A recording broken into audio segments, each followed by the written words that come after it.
Bonjour, ici Philippe Bouvard. Eh bien, je vous invite à suivre ma chaîne. Oui, vous savez, YouTube Philippe Bouvard officiel. À bientôt. Bonjour, que les fanas du ballon se réjouissent, puisque nous allons leur proposer aujourd'hui une affiche qui réunit Franck Leboeuf et Thierry Roland. Leboeuf, après avoir fait un stage dans koh est passé des terrains de foot aux scènes de théâtre où Éric Cantona l'avait déjà précédé. En quittant le gazon pour les planches, il a réalisé un vieux rêve en même temps que son transfert le plus réussi. Considérant chaque réplique qui porte sur le public comme un but marqué sur le terrain, passant son texte à ses partenaires comme naguère le ballon à ses équipiers, il révèle qu'il est passé par l'Actor Studio. Il rappelle qu'en 2001, son patronyme lui avait valu de faire de la publicité pour la viande de bœuf et que tandis qu'il s'installe sur la scène, il verrait très bien Raymond Domenech aller planter ses choux.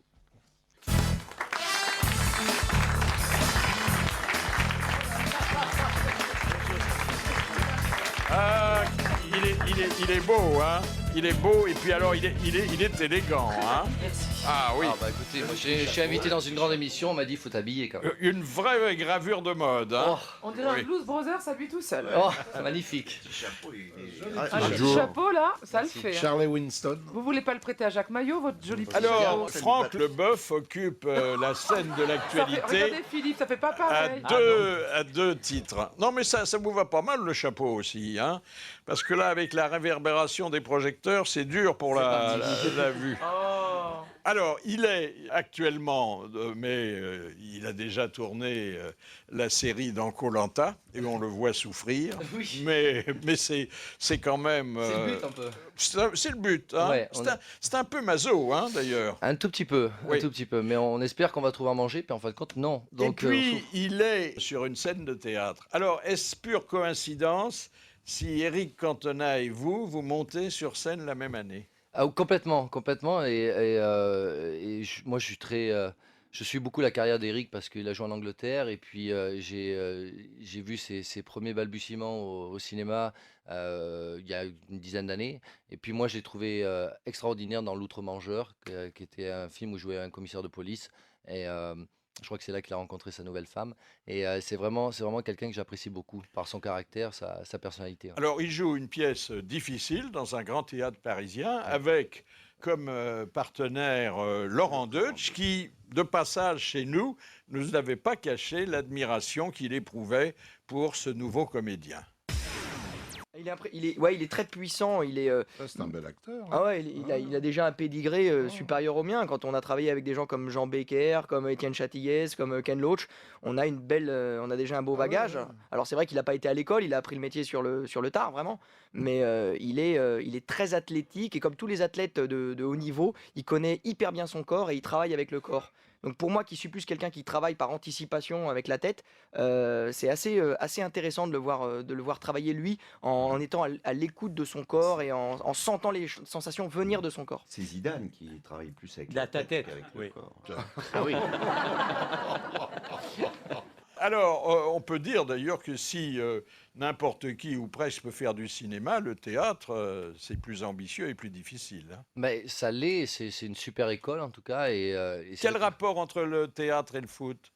Bah, le rapport avec le public aussi. Ah ben non, maintenant, il n'y a plus de public pour le foot. Ah bah ça dépend, hein, pas partout. Chez Enrico, oui, mais chez- Vous imaginez qu'on fasse le vide dans Ouais. tous les théâtres, comme Ah dans oui, les oui. stades? Ouais. Henry Clos. ça a été quand on a fait les répètes pendant 5 semaines, c'est vrai qu'on est tout seul. Et donc on ne sait pas les faits que l'on donne à nos phrases. Et ça, c'est angoissant. Et moi, quand on me disait, alors t'es stressé, dans une semaine, c'est la pièce, je fais non.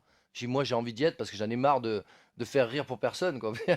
Et là, on avait vraiment envie de commencer les couturières, ce qu'on appelle les couturières ou les avant-premières, pour pouvoir avoir ces effets et Alors, s'amuser avec le public. justement, Franck Leboeuf, quand vous avez un effet, comme on dit en langage de théâtre, c'est-à-dire une réplique qui porte sur le public, le Oui. public rit, est-ce que vous éprouvez l'impression que vous aviez quand vous marquiez un but? Un petit peu, c'est surtout un encouragement à se dire ça marche et il faut continuer et on surfe un petit peu sur ces rires-là.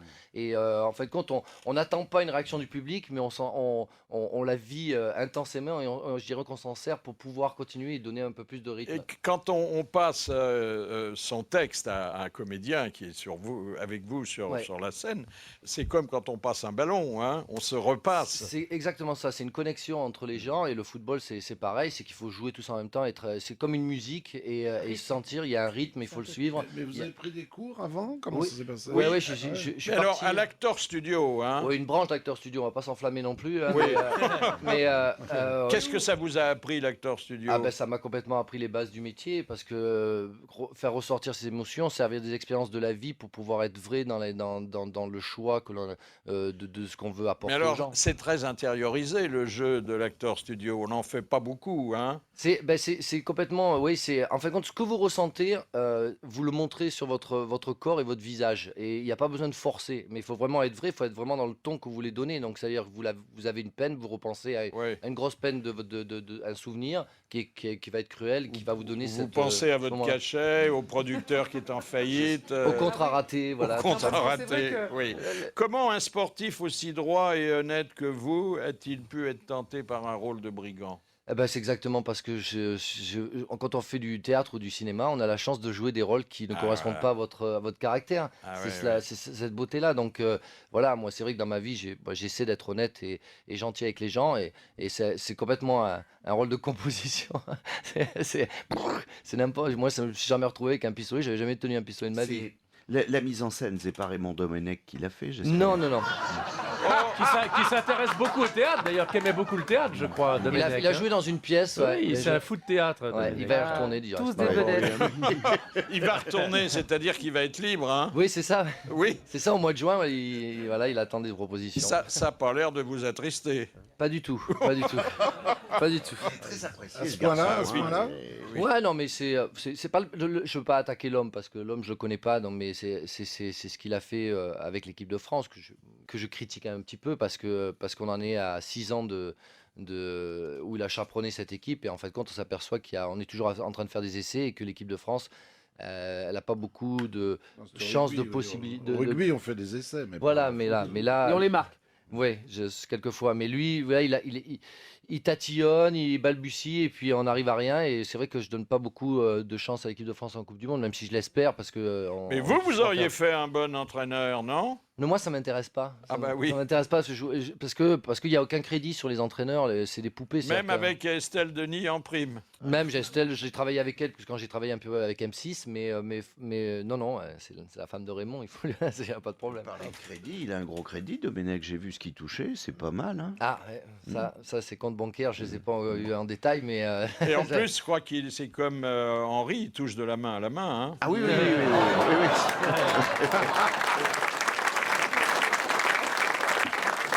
Oh là là. Alors nous passons à un autre sport qui est Basket. notre interview nouvelle manière, c'est-à-dire elle s'inspire des matchs de tennis. Balle de match. Vous entendez le bruit des balles? Oui. Hein, voilà, ce sont les questions, les réponses. Et le juge arbitre va être Monsieur Enrico Macias, qui va Impartial. monter sur la chaise qui est tout là-haut, à qui on va donner un micro et qui va nous annoncer le score, lequel score sera affiché en face de lui sur le tableau lumineux. Oui, je l'ai fait. il faut Vous voulez tourner, pas là. vous encorder, non? Voilà. Oh, très bien, très bien. Belle souplesse. Ça va? Tout va bien. Il fait pas trop chaud là-haut? Non. Je suis un chanteur qui monte.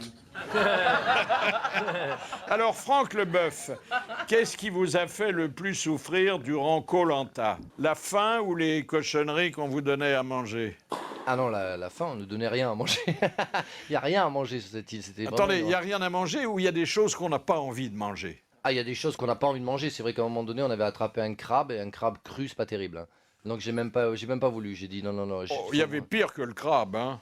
Bah, on avait des poissons, mais on les a jamais attrapés parce que vous n'avez pas de moyens de pêche. Donc, Il y avait des vers de terre.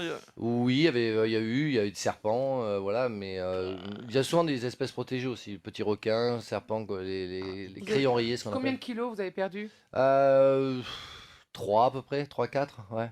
Ouais. Mais vous mangez en dehors quand même, non? Ah non, il n'y a rien du tout, non, non. Que dalle. Ah non, il n'y a rien. Vous avez dit il y avait des tricots rayés, c'est ça? Tricot rayé, ouais. Ah ouais, le tricot rayé, Il y a ça, des gens dont qui la font. piqûre, dont la morsure est mortelle. Oui. Ouais, moi ça m'a si fait c'est peur en- parce qu'un matin je me suis levé très tôt, il faisait à peine Pique jour. entre les Et, doigts, là, ouais. c'est ça. et on savait où ils étaient à peu près. Je dis tiens, je vais essayer de manger, prendre des coquillages, des choses comme ça. Parce que j'avais faim, il était quoi, 4 h du matin peut-être. Et parce qu'on n'a pas d'heure, hein, on ne sait pas à quelle heure il est. Et à un moment donné, je vais pour avancer, il était à 50 cm. Et c'est tout petit, ça a une petite tête. Donc ça, on a peu de chance de se faire mordre. Mais si on lui marche dessus, il a un peu peur, mais il va Entre les nous orteils, attaquer. ouais. Ouais. Donc chaussures obligatoires, ce qui est dommage sur un beau sable blanc. Mais voilà, parce qu'à Et cause- les bébés requins, c'est agréable quand on aime les enfants, non? Oh, moi je touche pas. C'est Non, c'est hein. une espèce en voie de disparition, donc je Ouais, touche oui. pas. Alors dites donc, il y a des coquillages locaux. À quoi ils ressemblent? Alors, il y avait des arapèdes bien collés au rocher. Donc là, vous les enlevez. Et c'est vrai que ça ressemblait, j'oserais dire, à une foufoune. Foufoune. Et c'est amusant, c'est que dès que vous l'ouvrez, elle se referme très. Que vous la Oui, détachez, elle se c'est- referme très vite. ça, c'est Comme une- après. Ah, bah, Vous n'avez ouais. pas besoin de la faire Comme cuire, ma vous sœur. connaissez, c'était déjà cru. C'est ça, pas vous une connaissez. facile. ouais. C'était cru, c'était. Ouais, ouais, Oui, mais. bah, c'est cru, oui. bien C'est sûr. cru, ouais. Mais cuit, c'est mieux. Donc, il faut la chauffer. Mais vous aviez du matériel, des casseroles, des Ah oui, luttes à oui, mais on n'avait gaz, pas de oui. feu, donc. Ah oui. Ah bah oui, il faut faire du feu. Ça Ouais, fait ouais. partie Ouais, des. c'est une vraie technique, hein. C'est une vraie Ah oui. technique. Avec des Hein. bois. Alors du- monsieur l'arbitre, où est-ce qu'on en est? Et il sait pas. Attendez, je vais vous expliquer. Vous l'avez réveillé en sursaut, là. Quand il parle, on dirait Dieu. Moi, je crois que je vais donner une très très bonne note à... Oui, mais alors dites-moi un peu ce que vous voyez s'afficher sur le tableau. Je vois rien. Je vois rien d'ici, moi. Tu sais que t'es arbitre de tennis. 3 à 0 3-0. Voilà. pour Franck Leboeuf. Voilà. Très bien. Mais C'est il un le match à mérite. l'aveugle, Hein. hein. Il le mérite. Ça nous rappelle un bon score. Koh-Lanta, c'est une épreuve difficile, sportive. Oui. Denis Brognard, qui occupait votre place voilà quelques jours, nous disait suis fier. que ça vise à faire se dépasser tous les concurrents. Bon, il disait pas d'ailleurs, quand on s'était dépassé, ce qu'on trouvait après. Mais il disait qu'il fallait du courage, il fallait aussi accepter de repartir de zéro quand on a tout dans la vie. Oui, mais c'était un petit peu mon objectif. C'est-à-dire que moi je suis allé là-bas, c'est vraiment quitter ce qui est téléphone, ordinateur, télévision, toute qualité de vie, un bon matelas, tout ça. Et on dort vraiment sur le sable. Il y a des petites bêtes qui vous grimpent le long du cou. Et Ah, c'est puis sympa, ça. pendant la nuit, vous mettez un petit coup de frapper. Notamment, vous êtes fatigué, vous en foutez.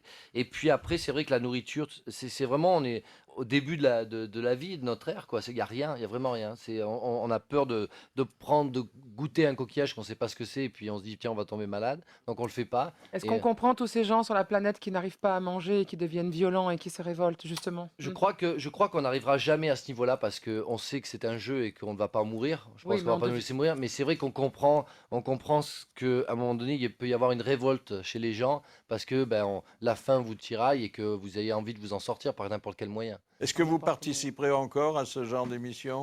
Je sais pas, je pense qu'il y a des choses à revoir. C'est une super émission, c'est vraiment une belle C'est émission. mieux que la ferme, hein, Ouais. quand même. Ah, mais ça n'a rien à voir. je Alors, veux il y a un dire, c'est, complément qui irait bien, c'est un dîner presque parfait. Alors là, vous... ouais. Oui.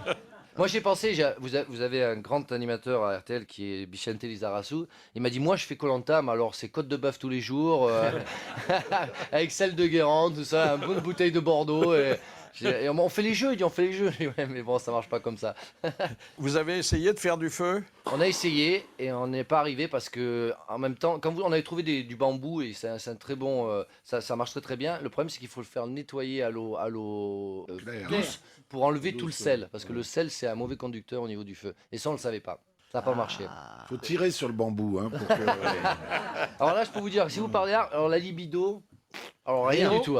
Parce que moi, je me suis retrouvé avec Même deux avec charmants- un coquillage. Même avec un coquillage. Je me suis retrouvé... Ah, on n'a pas dit un mollusque. Hein, on a-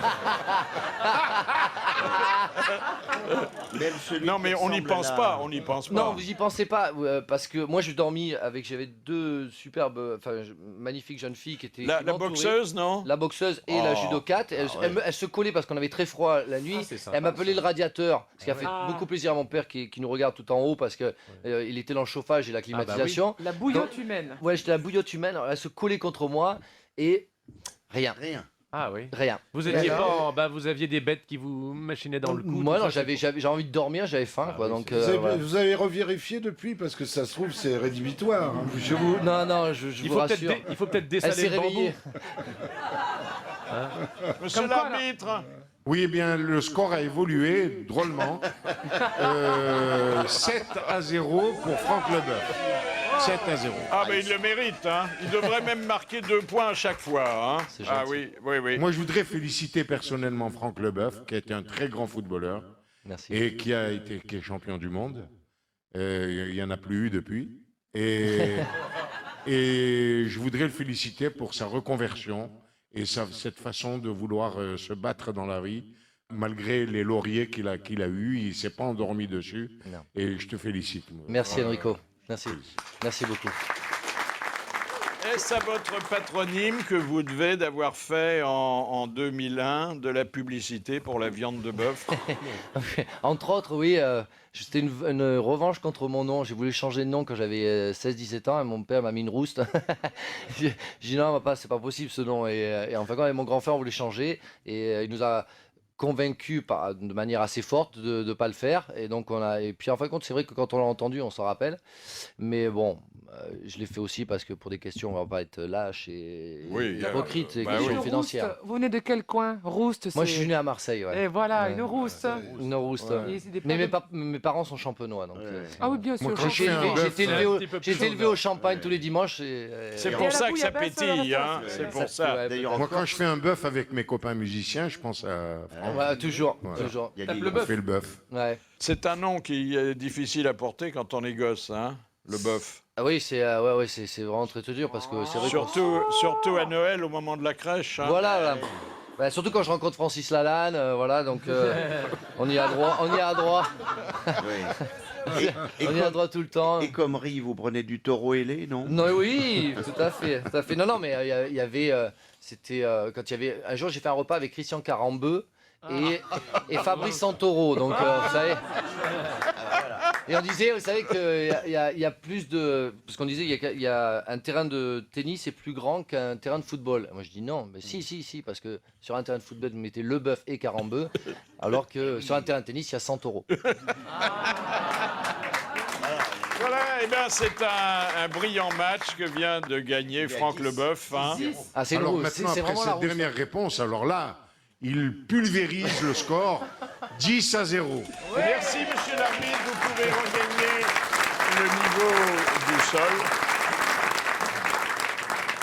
Voici donc un nouvel acteur. En fait, vous aviez été acteur au cinéma, mais vous Oui. êtes comédien de théâtre. Et il y a deux mots pour désigner deux fonctions qui Acteur sont et comédien, très différentes. ouais, exactement. hein. Bah, un Ouais. acteur, c'est plutôt inné, c'est Alain Delon qui se dit acteur. Et un comédien, c'est quelqu'un qui a quand même. Attention, travaillé. à Delon, il a été aussi comédien. hein, Ouais, on mais l'a vu sur scène. Il a fait un petit peu de théâtre. Un petit peu, Un oui. petit peu, pas Ouais. beaucoup. Non, mais il se définit comme acteur. Il pense Oui, que- Mais c'est attendez. pas tellement sur le théâtre ou le cinéma. Acteur, c'est celui qui toute sa vie joue son rôle à lui sans faire de composition. Alors que le Exact. comédien, c'est Il en quoi compose. Ventura, Delon étaient des acteurs. Alors que par exemple, quelqu'un comme Serrault, c'était un vrai comédien, c'est-à-dire quelqu'un qui compose Oui. des personnages, qui fabrique des personnages. Acteur, c'est vraiment je joue tel que je suis et toute ma vie je joue comme ça et ça fait des carrières pas D'où mal. Le l'acteur- Gabin, c'est pas mal. L'acteur studio, non pas le comédien studio. Le comédien. Ouais. L'acteur, c'est vraiment, tu ne joues que sur ton Sur ce qu'on est. vocabulaire, Sur ton Ton vocabulaire, ressenti. c'est ça. Alors c'est que ça. celui qui Ouais. compose, un Lucchini, est capable d'aller. Enfin, il fait un peu les deux, lui. Oui, les deux. oui. Alors, une première moi, je crois que citation c'est envoyée une par citation Madame spéciale. Romer de Besançon qui a dit « Le football est le reflet de notre société. Regardez bien l'expression d'un joueur sur le terrain, c'est sa photographie dans la vie. C'est beau. C'est Thierry beau. Roland Et je- » Alors, vous l'avez connu? Thierry Roland. Non. Alors, il vit toujours, mais vous le voyez sans doute beaucoup Aimé moins. Jacquet. Aimé Jacquet. Bravo. Bonne réponse, Éric Logérias. Quand vous avez Jacquet et le bœuf, vous faites des bons hamburgers, je peux vous dire. Ah oui. Alors tout de suite une autre citation pour pondérer un peu la première, et c'est Madame Loret qui en a pris l'initiative, qui a dit « Les hémorragies cérébrales sont moins fréquentes chez les joueurs de football. Les cerveaux aussi. » Pierre Desproges. Pierre Desproges. C'est Pierre Desproges, bonne réponse collégiale. Alors ça, évidemment, bon, c'est pour faire de l'humour, on dit souvent n'importe quoi. Oui, oui, non, mais moi, je le dis souvent, quand quelqu'un me pose une question un peu bête, je dis, mais attends, vous m'avez pris pour un footballeur ou quoi? Et c'est Non, rentré mais- dans les mœurs, je crois qu'il faut en rire. Oui. Et, Vous avez c'est l'air pas au-dessus de la d'aujourd'hui. moyenne, Ah, quand ouais, même. ouais. Franck Leboeuf, je vous soupçonne d'être coquet. Ouais, Parce ouais. que j'ai vu quelques images de l'émission, déjà de Koh-Lanta. Vous aviez dit, en préambule à cette émission Koh-Lanta, que vous n'aviez pas les tablettes. Je pensais sur une chaîne comme genre Canal+. Vous n'aviez plus les tablettes de chocolat comme à l'époque où vous entraîniez. Or, on vous voit torse-poil sur la plage. Ça y est, bah, elle ça y Et est. sincèrement, Elle Franck, craque, dis vous êtes donc. coquet. Est-ce À que mon vous avez avis, un vous, seau vous d'eau êtes repassé fraîche, par là la machine ou la salle. Mais on peut carrément jouer au damier. On peut carrément faire... Ah, ça y est. Elle n'en peut plus, là. Ça y est, elle en Ah peut oui, plus, ça là. Ah non, mais il a un ventre et des tablettes. la glace, c'est vite, de la glace. impressionnant. Vous nous l'avez chauffé, là. Non, De la franchement, glace. Franck, vous êtes coquet, regarde. Yo Ça y est, elle n'en peut plus, ça y est. Ah, merci. Il Donc est vous avez beau, vu il est dans beau. quel état vous l'avez mise, hein? Incroyable, hein. Ça, ouais. Une serpillière Oui, pour oui. Marianne. Vous n'auriez pas dû la décrocher du rocher. hein. Dites donc, pour un bouddhiste, je vous trouve particulièrement Habillé. en train. En train Je en train de pensais quoi que c'était quelqu'un, le bouddhiste, qui était Qui boude. en perpétuelle prière, en méditation. Ça n'a pas l'air de... Non, non, mais vous savez, je suis contre tous les extrêmes, donc... Comment vous avez rencontré le bouddhisme?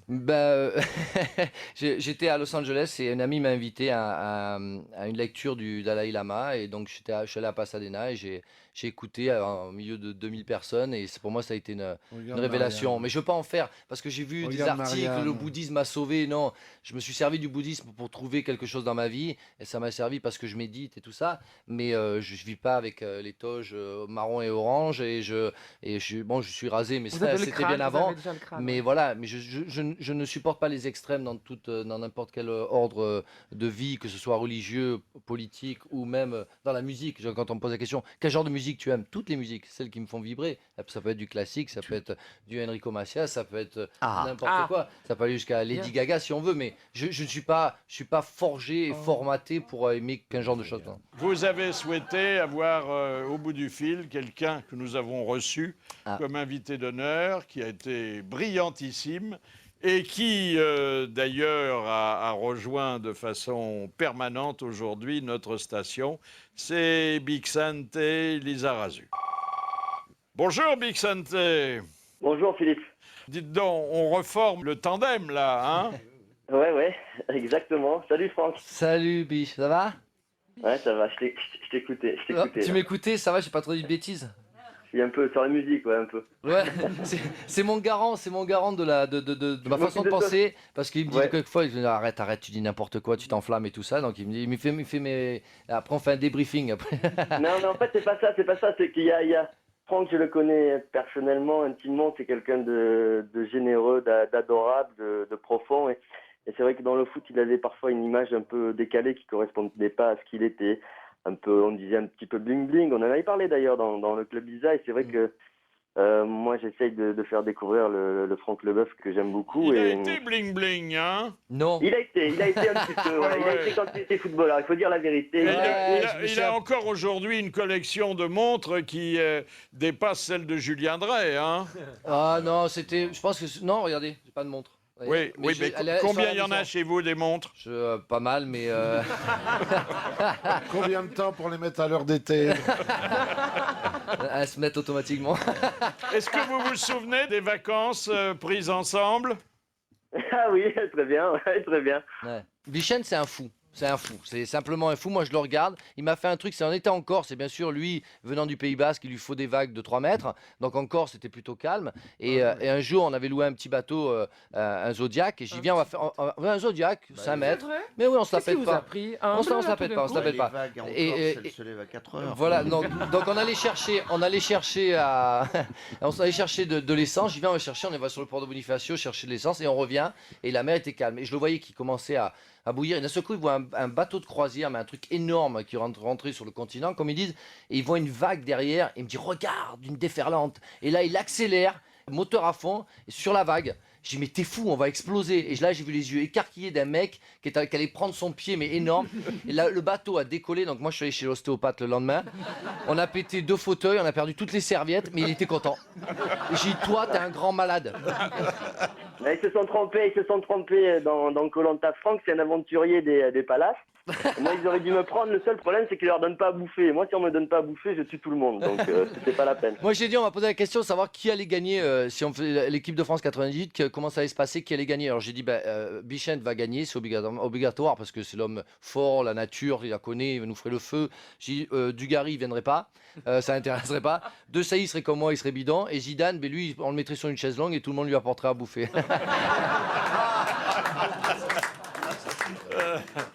Ça vous donne pas envie de faire du théâtre en plus de la radio? Non, du tout, parce que je me sens pas capable de le faire. Et moi, j'étais voir Franck samedi. Et franchement, déjà, la première chose qu'il faut dire, c'est qu'il faut avoir des couilles pour le faire. Parce que se présenter devant 300 personnes sur les planches comme ça, comme il l'a fait, il faut être sacrément gonflé. Nous, on vient d'un univers qui est quand même très formaté. C'est le monde du sport, le monde du foot.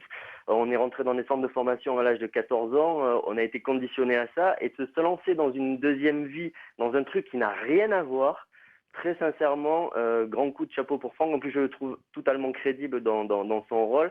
Ça se sent qu'il s'éclate, ça se sent qu'il s'amuse. Et j'ai pris beaucoup de plaisir à regarder cette pièce. Voilà. Merci, Big Santé, les Arazu. Merci beaucoup. Salut. Parlons un petit peu de cette pièce, dont le postulat est d'ailleurs assez original. Alors, quel théâtre? C'est le théâtre Le Temple, à côté de République. Vous êtes 2 sur scène? Oui, avec l'extraordinaire Jean-François Garot, qui m'aide énormément. Ouais. Alors, vous serrez. Il y a un bourgeois qui est aussi un auteur. C'est un écrivain à succès. À succès. Ouais. Il est tranquille chez lui, et puis vous arrivez. Il n'est pas si tranquille parce qu'en fin de compte, il vient de se faire virer par sa bonne femme qui a 20 ans de moins que lui. Et oui, il le dit du reste, la salope. Je vais lui pourrir la vie. Mais donc, elle lui a vraiment donné l'envie plutôt de se suicider, puisqu'en plus, il a plus d'idées. Et le pire, c'est qu'elle s'est barrée avec son chien, le chien de Jean-François, et qui s'appelle Nounours. Et ça, il ne le supporte pas. Et donc, il a décidé de se donner la mort. Et au moment où il met le pistolet sur sa tempe, j'arrive. Et moi, je suis je suis un mec de la cité qui a raté sa vie, qui a jamais rien fait. Et comme on en parlait tout à l'heure, son seul espoir pour lui, c'est de peut-être voler un peu d'argent dans une banque. Et finalement, c'est une prise d'otage. Et c'est une prise d'otage, mais j'arrive sur quelqu'un qui en a rien à foutre, il veut mourir. Donc, il va m'emmerder pendant un bon bout de temps. Mais après, il y a beaucoup d'émotions, il y a une filiation qui se crée. Et je ne veux pas raconter bien sûr, mais il y a beaucoup de choses d'émotion, de fou rire. C'est vraiment les deux hommes finissent par coucher ensemble? Moi, je lui propose, puisqu'on dort ensemble la première nuit, puisque je le prends en otage. Et je lui dis, comme il a envie de réécrire un livre, je lui dis, écoute, au lieu de dormir, on devrait coucher ensemble. Ça plairait au lecteur. Mais il veut pas. Il veut pas. Donc il n'y a pas d'enfant à la fin. Il n'y a pas d'enfant. Jean-François veut pas. Non, il veut pas. Enfin, c'est un personnage sympathique puisqu'il a un chien qui porte le même surnom que Bernard Mabille. Absolument. Nounours. Nounours. Ah, c'est joli, Nounours. C'est Nounours ton surnom? Oui. C'est Philippe qui m'appelle comme ça. Non, mais... pas du tout, pas du tout. Il me dit, viens de coucher, Nounours, je suis déjà au lit. Bon. Alors j'arrive, qu'est-ce que tu veux que je fasse d'autre? Faut bien travailler. Devine où j'ai caché le miel, Nounours. C'est quand il est de corvée de pluche. Ah, vous allez entendre, Franck Leboeuf, vous allez entendre maintenant Bernard Tapie, qui nous avait raconté le souvenir d'un match mouvementé avec Basile Boli. C'était le soir de la Coupe d'Europe des clubs champions en 1993. Il se blesse et il est au milieu de la pelouse, affalé par terre, et il demande à être remplacé tellement il souffre. Et on est à la 38e ou 39e minute de la première mi-temps. Et moi, je suis avec le talkie-walkie et l'entraîneur qui se précipite pour le changer. Et comme on est à 5 minutes de la mi-temps, je lui dis de ne pas le faire. Alors il gueule, évidemment, je le vois. Vous regardez les images de nouveau, il gueule, il lève le bras comme ça tellement il a mal. Et il voit que c'est pas l'entraîneur qui l'empêche de sortir. Donc il regarde dans les tribunes, il essaie de me trouver. Bref, je le fais pas sortir. Et donc l'entraîneur, il fait signe, l'air de dire, le con là-haut, il veut pas que tu sortes. Il reste. Et 3 minutes après, il marque le but de la tête. Et à la mi-temps, je lui dis, bon, tu sors maintenant. Il m'a dit, ça va beaucoup mieux, là. Moi, je me rappelle ce match, en fait, quand c'était la semaine après avoir gagné la Coupe d'Europe contre le PSG, Marseille-PSG. Et c'est vrai qu'on voit Basile se tordre, tout ça, et puis il met un but extraordinaire juste avant la mi-temps. Je me souviens de ce match. Ouais, malheureusement. Malheureusement pour moi. Oui, je m'en doute. Oui, parce que j'étais pour Paris Saint-Germain. Eh oui. Mais enfin Lui bon. aussi, quelle idée d'être pour Paris Saint-Germain. Il y a un moment. Enfin, Enrico, tu es toujours pour le Paris Saint-Germain? Bah, Mais c'est pas parce qu'ils sont nuls en ce moment que je vais les laisser tomber. Pourquoi en ce moment? Bah oui. Moi, je trouve ça bien, je trouve ça noble. Vous savez, moi, j'ai joué en Angleterre où les fauteuils s'héritent, en fin de compte. On donne ça aux enfants, aux petits-enfants, et ça reste comme ça dans la famille. C'est vraiment des vrais supporters. On ne change pas de club, ça fait partie de votre vie. Moi, Par contre, je changerais bien les supporters. Hein. Ça, je ferai aucun commentaire. Je changerais bien les supporters. Voilà. Alors nous, on ne joue pas à Chelsea, on joue beaucoup plus loin. C'est-à-dire on joue plus longtemps aussi. C'est-à-dire que nous avons des auditeurs au bout du monde que nous rejoignons presque tous les jours. Et aujourd'hui, je vous l'assure, c'est vraiment le bout du monde.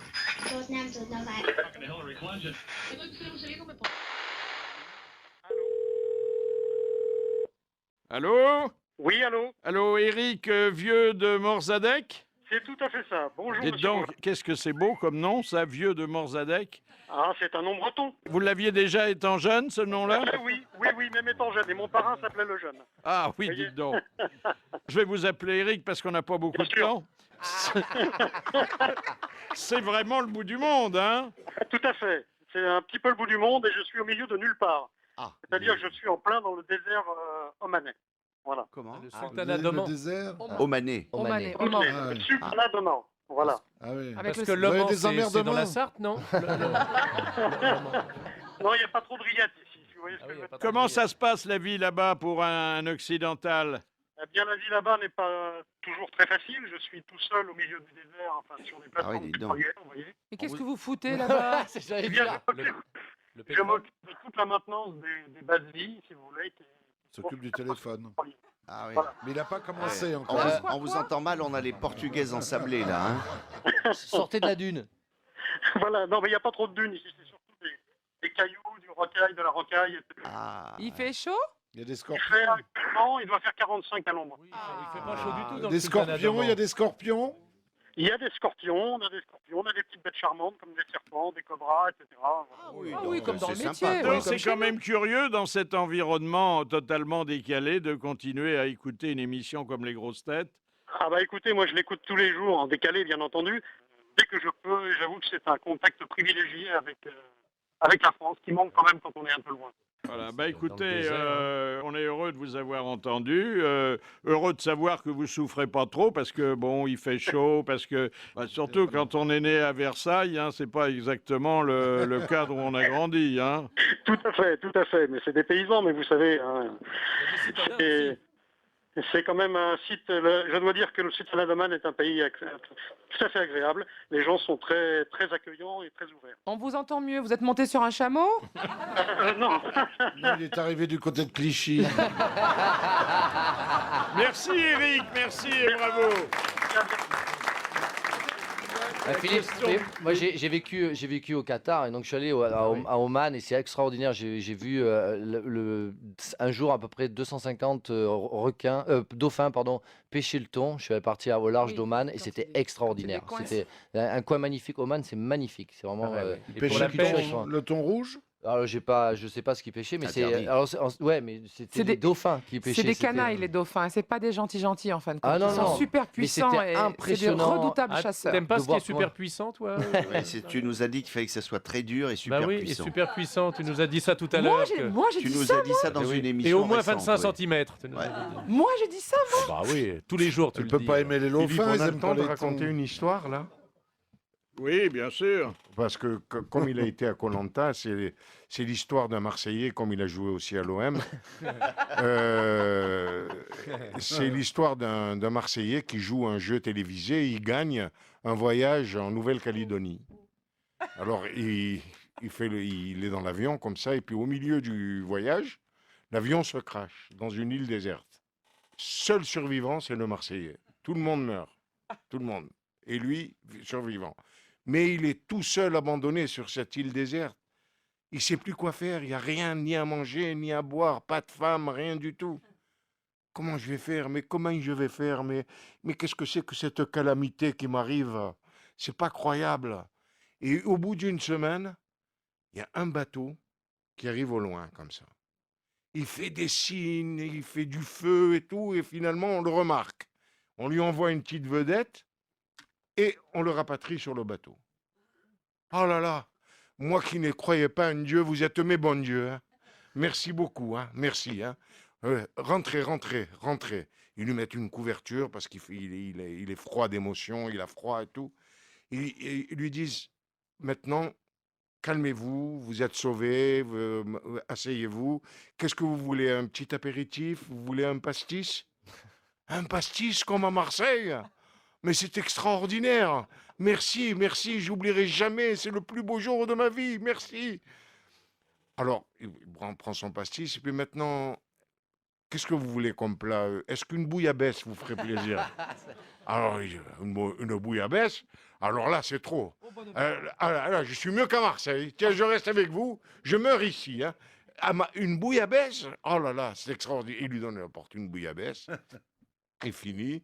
Prend un dessert, prend le café, il est content, ça lui dit, ça va, vous êtes bien, vous êtes très bien. Oh, mieux que ça, c'est pas possible, c'est pas possible, c'est que du bonheur, que du bonheur, que du bonheur. Il dit, maintenant que vous êtes bien, vous voulez tirer? Il dit, quoi? Vous avez emmené les boules pour la pétanque?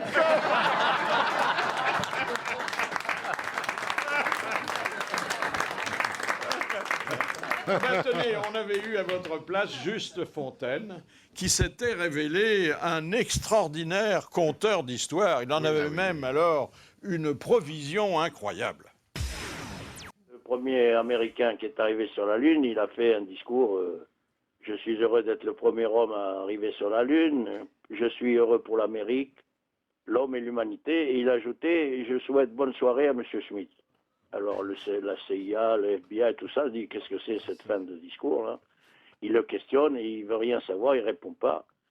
Ça se termine au bureau ovale avec le président des États-Unis qui lui dit si tu nous dis pas ce que ça veut dire la dernière phrase, tu nous donnes pas une explication logique, tu sortiras pas d'ici. Alors il dit écoutez Monsieur le Président, je vais vous le dire mais ne le répétez pas. Il dit quand j'étais jeune, j'avais 5-7 ans, j'étais dans le jardin, caché par les fleurs, et nous avions comme voisins monsieur et madame Schmitt. Et il y avait une piscine, et ils étaient au bord de leur piscine, et tout d'un coup, monsieur Schmitt a dit à madame Schmitt, et si tu me faisais une Saint-Claude, enfin une pipe, quoi. Et madame Schmitt a répondu, je te ferai une pipe quand le fils du voisin aura marché sur la Lune. Alors c'est pour ça que je suis bonne soirée.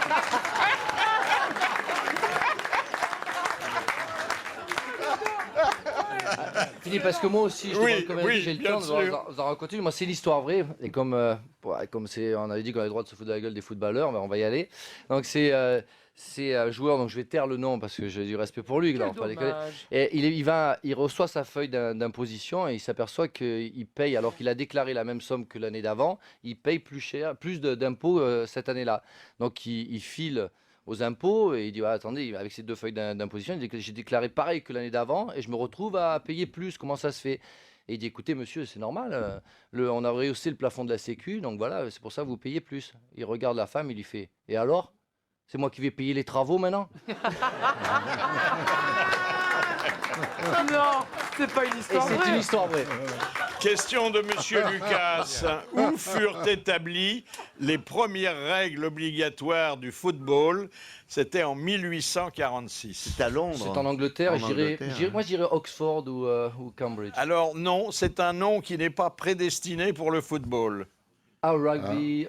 Voilà. Rugby. C'est un rugby. Ouais, c'est un rugby. Bonne réponse de Franck Leboeuf. C'est un rugby, c'est près de Birmingham, d'ailleurs. Oui, c'est ça, ouais. Dites donc, quand vous étiez à Chelsea, on vous avait donné un surnom, hein?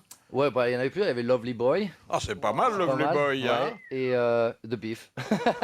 C'est moins bien, un peu moins bien. Non, Lovely Boy, c'était mon entraîneur. J'ai trouvé que j'étais un mec sympa, donc ça va. Le Lovely Boy, ça veut dire mec sympa. Lovely, Lovely ça veut dire boy. charmant. Charmant, ouais. Charmant, ouais. Et savez-vous, pour répondre à Madame Bresson, pourquoi l'équipe italienne porte la couleur bleue? Le ciel bleu. Non, c'est à cause Non. de... Parce que bleu. C'est pas la couleur de la Savoie ou... C'est la couleur de la famille de la Savoie, bravo. la famille de Savoie, qui est la famille ex-régnante. Bonne réponse de Jacques Maillot. Ah, encore un souvenir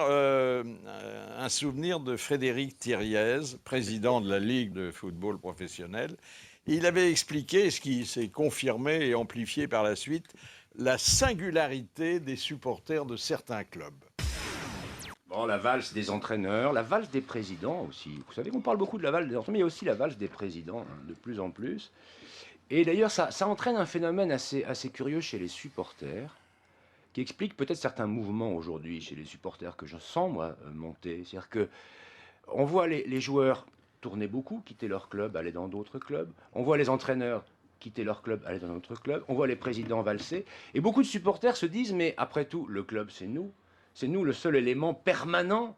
L'amour du maillot, l'amour du club, c'est nous, les supporters. Et du coup, ils acquièrent un pouvoir qu'ils n'avaient pas auparavant et qui parfois va un peu trop loin.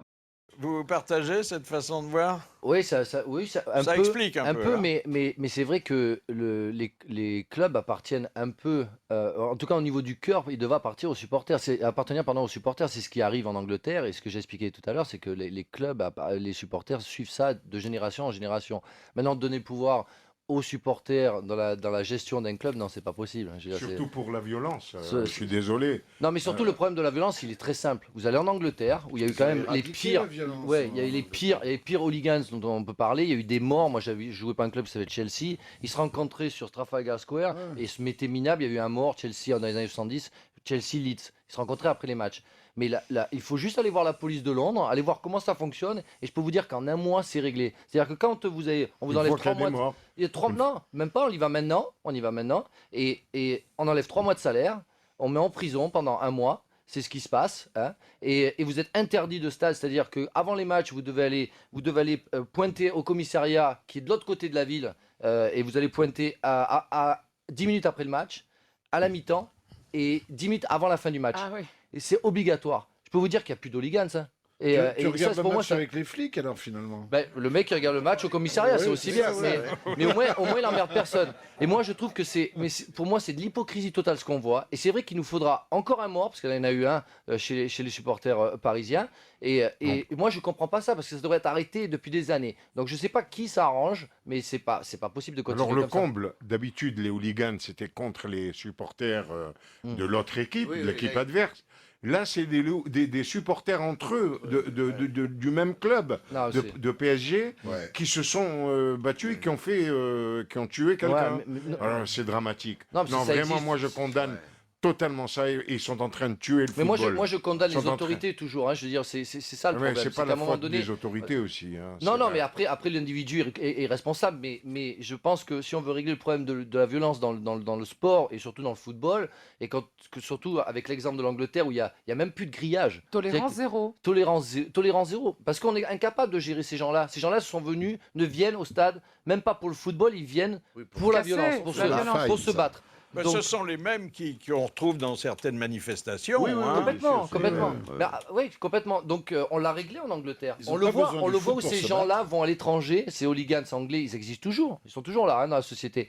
Mais ils vont dans les matchs de l'équipe d'Angleterre quand ils jouent par exemple aux Pays-Bas, donc ils passent par la France parce qu'on les attend bien sûr sur un vol direct Londres-Amsterdam, on va dire. Ils passent par la France, puis après ils vont aux Pays-Bas. Ils existent toujours ces gens-là. Ils ne font pas leurs méfaits dans les stades, c'est terminé. Des euro-hooligans, quoi. Pour détendre l'atmosphère, j'ai envie de raconter une histoire d'animaux.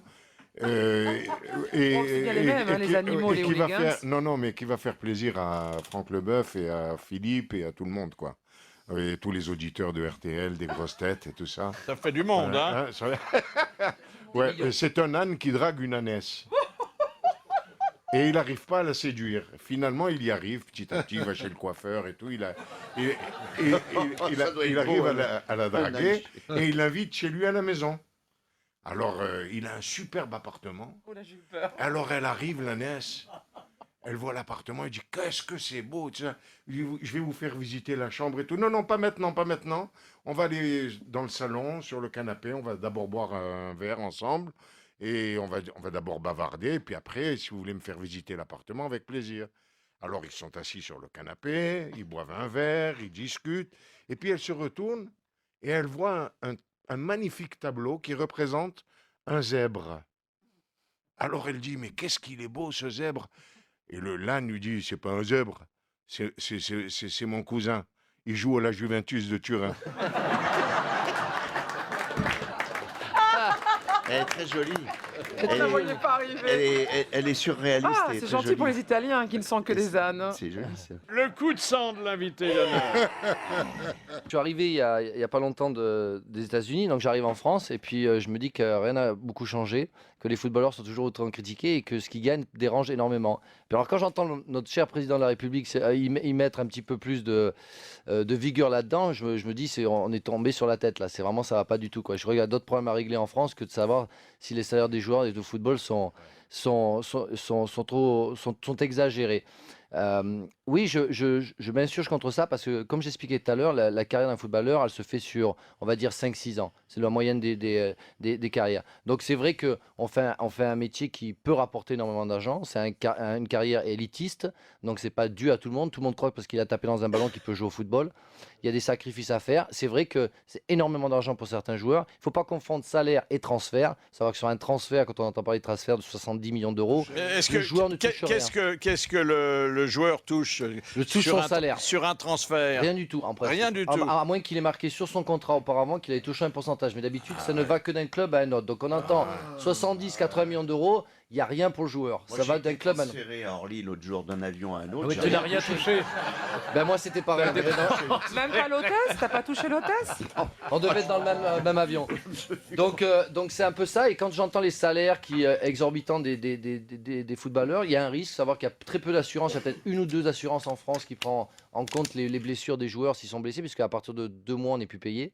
Ou 3 mois. On a un copain qui est à la Matmut là. Ouais. Ah oui, c'est vrai. Ça, je peux vous pistonner hein, si vous avez des problèmes d'assurance. Pour moi, c'est un petit peu. David Beckham, il est mal parti là. Hein. Oui, mais enfin, David Beckham, c'est partie de l'élite, donc on se fait pas trop de soucis pour lui. Mais c'est un produit marketing, David Beckham. C'est pas un joueur de foot, donc. Non, mais c'est vrai. Zidane, c'est un joueur de foot. On peut pas comparer. Mais voilà, donc je regrette un peu ces exagérations parce qu'on prend pas en compte. J'ai rien contre d'autres métiers élitistes, mais quand je vois des chanteurs chanter en playback et faire des hits et faire du pognon, alors que quand ils enregistrent, leur voix elle est un peu modifiée pour qu'elle soit parfaite et qu'ils gagnent des millions de dollars, on ne dit rien. C'est normal. Et eux, ils peuvent chanter jusqu'à 70, 80 ans. Un joueur de foot, il s'arrête à 30, 32, 33 au max. Et après, il faut qu'il se démerde. Donc, il faut arrêter de mettre les sujets au pas. Alors, c'est bien. C'est vrai que la chanson, c'est de l'art. Le football, on ne sait pas ce que c'est. Donc, peut-être on est moins considéré. Mais je pense qu'à un moment donné, il faut se poser la question. Est-ce que c'est vrai? Oui, par rapport à un salaire moyen, c'est beaucoup. Mais on n'est pas les seuls. La honte de l'invité d'honneur. Ah ben ouais, j'ai eu ça à peu près le même jour. C'est-à-dire que... Là, c'était pas votre jour. Hein. Non, c'était vraiment pas mon jour. C'est-à-dire qu'on jouait, on avait à Marseille, ça va faire plaisir à Enrico. C'est que c'est à Marseille PSG au stade Vélodrome. Et j'ai voulu faire ce qu'on appelle une transversale, c'est une balle de 30-40 mètres pour changer de côté, trouver un partenaire. Et je me suis complètement déchiré, je l'ai envoyé directement sur le pied de Ronaldinho, qui est allé marquer directement, donc devant 60 000 personnes. Un grand moment de solitude. J'ai un grand moment de solitude. Et, Pour une fois qu'on gagne l'OM, là-bas, le droit de- c'était grâce à moi un peu ce jour-là. Mais c'était vraiment pas fait exprès, mais les supporters marseillais m'en ont pas tenu rigueur, ça va. Enfin, ils me chambrent un peu à chaque fois que j'y vais, mais ça fait partie du jeu, on fait des bêtises. Mais c'est vrai que là, j'ai eu une grosse honte et je m'en excuse encore, mais bon, je ne suis qu'humain. La dernière citation vient de M. Vérin de Liège, qui a dit « Les Anglais ont inventé le foot, les Français l'ont organisé, les Italiens le mettent en scène. » Ah, c'est très beau. Ah, c'est joli, ça. Et C'est un entraîneur. C'est quelqu'un que vous connaissez bien. Eugène Sacomano. Et dont vous êtes aujourd'hui doublement proche. Hidalgo. Éric Cantona. Éric Cantona. Bonne réponse de Franck Leboeuf. Et puis, on va laisser à Enrico le soin de raconter l'histoire du jour, histoire envoyée par Monsieur Escobedo de Mougins. Alors la scène se passe dans un temple Shaolin. Le disciple. Très sage et très honorable maître. Pourriez-vous m'enseigner quelle est la différence entre une perle et une femme? Alors le maître. La différence, humble petit scarabée, c'est que tu peux enfiler une perle des deux côtés et une femme seulement d'un côté. Le disciple confus. Mais maître, honte à moi de vouloir contredire votre himalayenne sagesse, mais j'ai entendu dire que certaines femmes se laissaient enfiler des deux côtés. Le maître avec un mince sourire. Alors, ce n'est pas une femme, c'est une perle.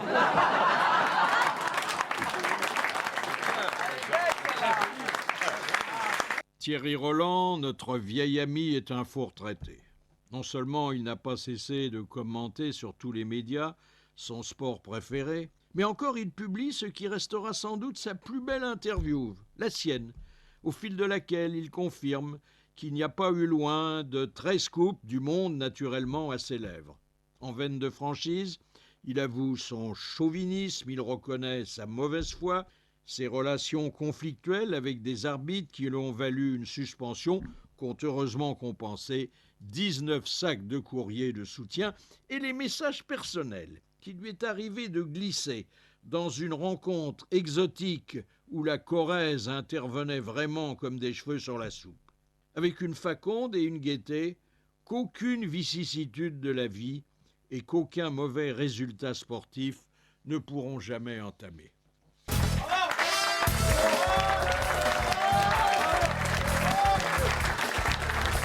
Asseyez-vous, monsieur Thierry, et videz vos poches, je vous prie, en mettant sur la tablette qui est à côté de vous. Mais attendez, il faut ouvrir le portefeuille, commenter ce qu'il y a dedans. Il y a des cartes.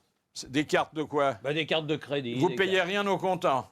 Non, en général, quand je vais dans un magasin, je paye avec la carte. Oui, bon, mais quand il s'agit d'une dépense minime... Ah bah oui, j'ai un petit peu de sous quand même. Qu'est-ce que vous avez alors? D'ailleurs, ce ne sont plus des sous, hein, ce sont des centimes d'euros. Qu'est-ce que c'est que ça? 40. 40 euros. Ouais. Ça fait maintenant près de 2 mois que je fais vider leurs poches à mes invités d'honneur. On n'est jamais parvenu à trouver quelqu'un qui avait 100 euros sur lui. Pas une fois. Téléphone? Téléphone, oui. T'as 2 téléphones? Combien? Deux, oui. Pourquoi? S'il y en a un qui ne marche pas. Ah oui, c'est pas bête ça. Ah oui. Et si les deux ne marchent pas? Oui, Ah tu bah dois si les en deux ne avoir marchent pas, trois, j'ai dans le cul. Tu vas à la cabine. Tu vas à la cabine, et puis c'est tout. Oui, voilà, mais il n'y en a plus de cabine. Elles sont toutes défoncées. 2 au cas où il y en a un qui ne marche Voilà. pas. Et sur le plan sexuel, vous prenez les mêmes précautions? Non. Ouais, là, je voudrais bien, mais c'est plus difficile. Ah oui. J'ai qu'une seule prise. Qu'est-ce qu'il y a dans votre, autrement dans votre portefeuille? Stylo. Il n'y a pas de préservatif. Rien. Ben, je vous dis les cartes. Les téléphones ne sont pas très modernes. Non, mais c'est pour pouvoir les mettre dans la bagnole, parce que je suis dans la Ah, légalité. parce que tu as déjà installé le truc et ça change tout le mais temps. attendez, Et si on change de téléphone, ça marche pas. Dans la bagnole, vous n'avez pas le droit de. Si, de quand c'est sur le. téléphoner. Si, on peut. Si. Ah, pour les recharger. Si on a le kit Non, mais je me main sers pas des mains. Kit main libre. Il est... Ah non, mais main ou pas main. Non, main ou pas main. Vous détournez votre attention de la conduite automobile dès lors que vous parlez avec quelqu'un. Ah bah non, quand on parle avec quelqu'un dans la voiture, c'est pareil. Ah, C'est pas interdit. pareil. C'est interdit. Tu parles avec ta femme, tu parles avec des gens dans la bagnole, toi. Bah ouais. Tu vas te faire arrêter. C'est très pratique.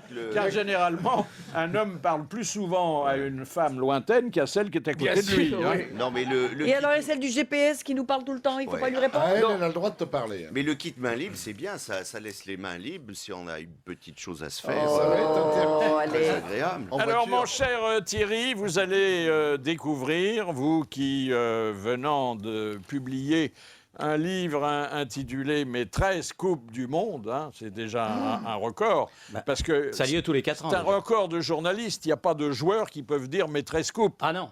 Il n'y a pas de dirigeants non plus. Non plus, non. Hein. Vous allez découvrir le côté sportif de l'interview des grosses têtes. C'est aujourd'hui, maintenant, la balle de match. Balle de match. Et c'est monsieur Jérôme Béglé qui va être promu juge-arbitre. Voilà, vous allez vous installer avec le micro sur ce tabouret. Alors, il faudra d'abord que vous comptabilisiez les scores et que vous les annonciez. On envoie quelques balles, vous entendez Thierry, ça vous rappelle Roland Garros? Bah non, ça parce que là, c'est en salle, visiblement. Oui. Il entend le son. Ah, c'est dis le donc, quelle spécialiste. oreille. L'oreille du maître, là. Quelle Ça oreille. serait bien même du squash, non? Faites-vous partie des retraités surmenés? Non. Ah bah attendez, avec tout le boulot que vous avez accepté? Non, mais croyez-moi, j'ai du temps de libre, je fais... Ils m'ont dit à l'hospice, il n'arrête pas. On le voit jamais. On le voit jamais. Oui, mais c'est vrai qu'à l'hospice, j'y vais pas souvent. Non, attendez, je résume, un peu de télé, un peu de radio, un peu de presse écrite, des bouquins. Et tous les matchs, tous les grands matchs où tu assistes quand même. Ah bah oui. Ah bah alors. Mais maintenant, tous les matchs, on les voit tous à la télé. Ah, c'est mieux, hein. Ah, tu vas plus au stade. Si, je vais au stade samedi. Ah bah c'est vous alors sur la photo, il y a un type... Ah bah, non mais vous avez vu sur la photo, il y en a quand même un petit peu dans la tribune présidentielle. Ils avaient droit à 28 personnes. Ils font pas la recette avec 28 gars qui payent pas. Hein. Bon. Est-ce que vous appréciez toujours le chauvinisme et la mauvaise foi? Le chauvinisme et la mauvaise foi, oui, je pense. Bon, je pense. On va un peu de On lui donne ce franchise. point. Oui, ça fait 2 bien. points pour Combien de Coupes du Monde assurerez-vous encore? 15 Écoutez, en principe, la prochaine, celle Ouais. du mois de juin. Oui. Et celle d'après, elle est au Brésil, alors j'aimerais bien, ça va être bien. Oh, Ah oui. aller au bois de Boulogne, c'est pareil. Oui. Ça coûte moins cher. Et vous parlez à un connaisseur. Et au bois de Boulogne, c'est sûr de niquer les Brésiliens, ce qui n'est pas sûr en football. Mais c'est des Brésiliennes ou des Brésiliens? Les deux. Les deux, mon camarade. Vous rappelez-vous de la blague que vous aviez faite à votre premier directeur de la télévision? Très bien. Monsieur Contamine? Oui. Ah oui. Ben, c'est-à-dire que j'imitais assez bien la voix du directeur en question. Alors... On peut le dire, il s'appelait Claude Contamine. Monsieur Claude Contamine, absolument. Et je prends le téléphone un jour vers midi et demi à peu près, et j'appelle le concierge en bas. C'était à Cognac-Jet encore, c'était à l'époque héroïque de la télé. Et je fais...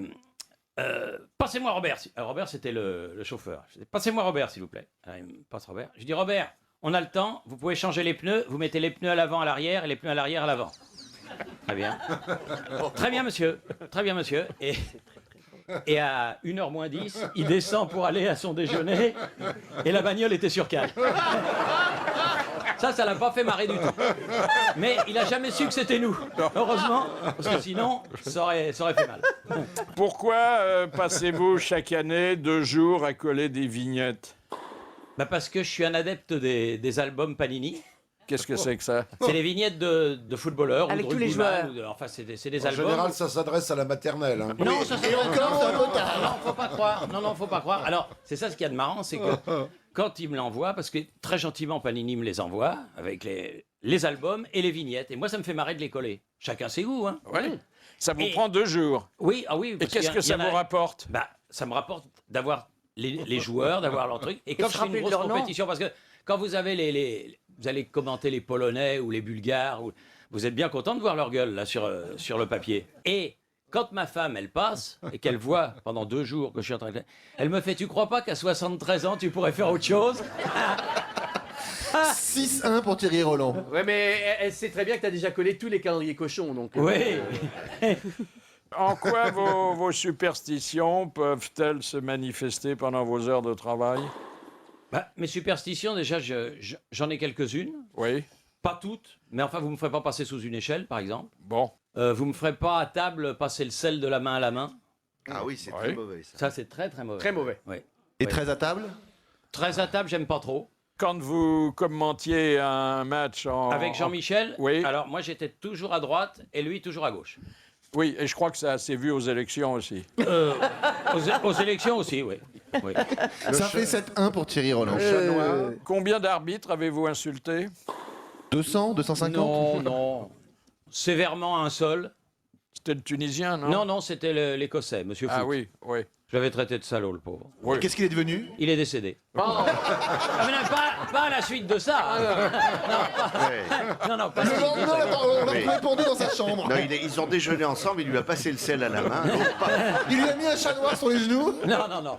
Non, pas à la suite de ça. Non, moi, on avait fait connaissance Bon, après. ça vous a valu quand même des ennuis, hein? J'ai failli. Oui. J'ai failli, mais le public était là? le public était là, exactement. Combien de sacs de courrier? 19. Ah, Mais oui. des gros, hein. Ah, des, oui, des- oui. des sacs à 300-400 000 lettres dedans. Oui, qui vous disait bravo Thierry. 99,9%. Oui, sauf quelques Écossais, évidemment. Non, les Écossais écrivent pas, vous savez, il faut mettre un timbre, ça coûte cher.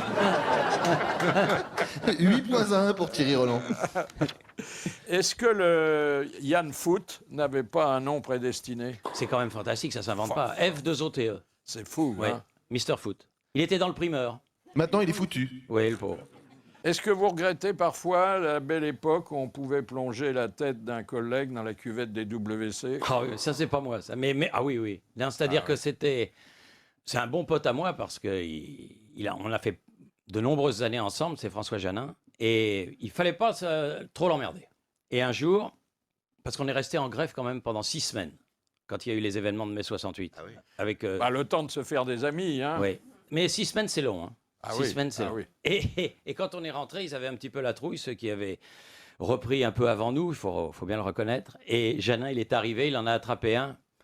Je ne vais pas le citer parce que le pauvre, il est mort. Il lui a pris. Décidément, faut pas vous emmerder. Non, il lui a mis la tête dans les chiottes et il a tiré la chasse d'eau. On sait s'amuser dans le milieu sportif. Bah, ça lave les cheveux. Hein. Ça fait shampoing. Enfin, vous remarquerez qu'après chaque blague, il y a un mort. Hein. Moi, Et j'ai ça fait 10-1 pour Thierry Roland. Il y a quelqu'un qui a fait ça dans les cuvettes de José Bové, il est mort étouffé. lui. La sûre, La sûre. la sûre. Non, mais bon, il y avait une plus grande liberté. Et puis, Ah, bon... on rigolait plus qu'aujourd'hui, Ah ça oui. c'est sûr. C'était avant Afflelou, mais les lunettes coûtaient pas cher. Comment des millions de téléspectateurs ont-ils pu surprendre l'une de vos conversations très privées, vous vous souvenez? Oui, très bien. Bah, c'est-à-dire qu'on commentait un match avec Jean-Michel en Écosse et il faisait un froid de canard, vraiment. Et l'émission était présentée depuis Paris par Roger Zabel et c'était en public et tout. Bon, et à la fin de la première mi-temps, il y a Roger Zabel qui reprend l'antenne. Nous, on avait terminé. Et puis moi, je fais « Oh là là, j'ai une putain d'envie de pisser ». Et Jean-Michel, il fait « Moi aussi ». Je dis « Oui, mais moi, le problème, c'est qu'il me faut la fourchette à escargot pour aller la rechercher. » Et tout ça, et tout ça est passé. Tout ça est passé parce qu'il avait laissé le micro ouvert. Et alors, quand il a repris pour la deuxième mi-temps, il fait « Alors, les garçons, ça va mieux? On s'est soulagé ?» Je lui fais « Oui, mais c'est Jean-Michel qui avait l'envie de faire pipi intégral et moi qui avait la fourchette à escargot. Faut rendre à César ce qui est à César. » Et puis, ça Ouais. fait marrer les gens. Bah oui, bien Bah oui. sûr, bien sûr. Bah, c'est un brillant match. Hein. Bah, 11-1, jamais l'équipe de France de football fera un tel score. Merci Jérôme Béglé, l'arbitre, et merci à Thierry Roland. On n'a pas encore parlé de votre bouquin. Hein. Non. Mais... Alors moi, je l'ai lu avec plaisir, parce que c'est très rare que je lise quelque chose sur le foot. Oui, ça, j'imagine. Oui, et là j'ai eu l'impression d'abord de comprendre souvent, ensuite de vibrer avec vous. Alors, avant de commencer, est-ce qu'il faut vous appeler Titi ou le petit chauve? Les deux. Qu'est-ce qui vous appelle Titi? Oh, tout le monde. Jacques Vendroux, par exemple, m'appelle Titi. Et Choiseul m'appelait le petit chauve. Et pourtant, vous n'êtes pas chauve. Regarde-le. Ah, si, un peu quand même. Non. Oh non, il y Non, a, mais il y c'est-à-dire a que de- pire, hein. Non, mais de face, je fais illusion. Mais. En hélicoptère. C'est raté. Il reste pas grand-chose des boucles blondes de votre enfance. non. Hein. Et pourtant, je vous Ouais. assure, j'ai vu des photos quand j'étais petit. Oh là là, on t'aurait présenté au pape, je vais te dire. Non, mais sans déconner, j'étais très mignon hein, comme on peut changer. Hein. Oh ben, les boucles, encore aujourd'hui, hein, quand parfois vous commentez, on a l'impression que vous êtes monté en boucle aussi. Oui. Quand vous promenez votre Labrador, Ranger, hein Ranger, oui. Ouais. Vous les promenez au Champ de Mars, Thierry Titi, pardon. Titi. Oui. Lequel de vous deux fait le plus de rencontres? C'est plutôt le chien quand même. Il faut dire qu'il renifle davantage. Hein. Pour ça, pour renifler, il renifle. Hein. Oui. Oh là là. Ah oui. Ça, c'est un vrai renifleur. Il peut encore lever la patte, lui. Oui. Ça sert à draguer les chiens. ouais. Aller promener son chien, c'est pour rencontrer a- d'autres dames Ouais, qui ont ouais. des chiens. Oui. Ce qui marche Hein? encore mieux, c'est le bébé. Mais, c'est plus Mais des fois aussi, c'est des hommes. Ouais. Ah oui. Ah, mais ça peut être. Il n'a pas pareil. besoin de fourchette à escargot, lui. Quel rapport avez-vous eu durant votre enfance avec les bons pères de la rue prédestinée de la Pompe? Bah, j'ai été chez eux. J'ai fait une partie de mes brillantes. C'est parce que mes études n'ont pas été très très brillantes, faut Non, bien le reconnaître. non. Mais j'ai été chez eux. Choyé. C'est-à-dire que je faisais les études à l'école Gerson. Ah ouais. D'abord, j'avais été à Gerson, puis après, quand je suis passé à Janson, je faisais les cours à Janson et les études à Gerson. C'est-à-dire mi-public, mi-privé. Mi-public, mi-privé. Oui. Voilà. Et les deux saillies, tu les faisais où, alors? Est-ce que Raymond Marcillac, qui fut votre premier patron, avait plus d'indulgence pour vous que pour les genoux de Noël Noblecourt? Oui, parce que on commentait l'athlétisme ensemble.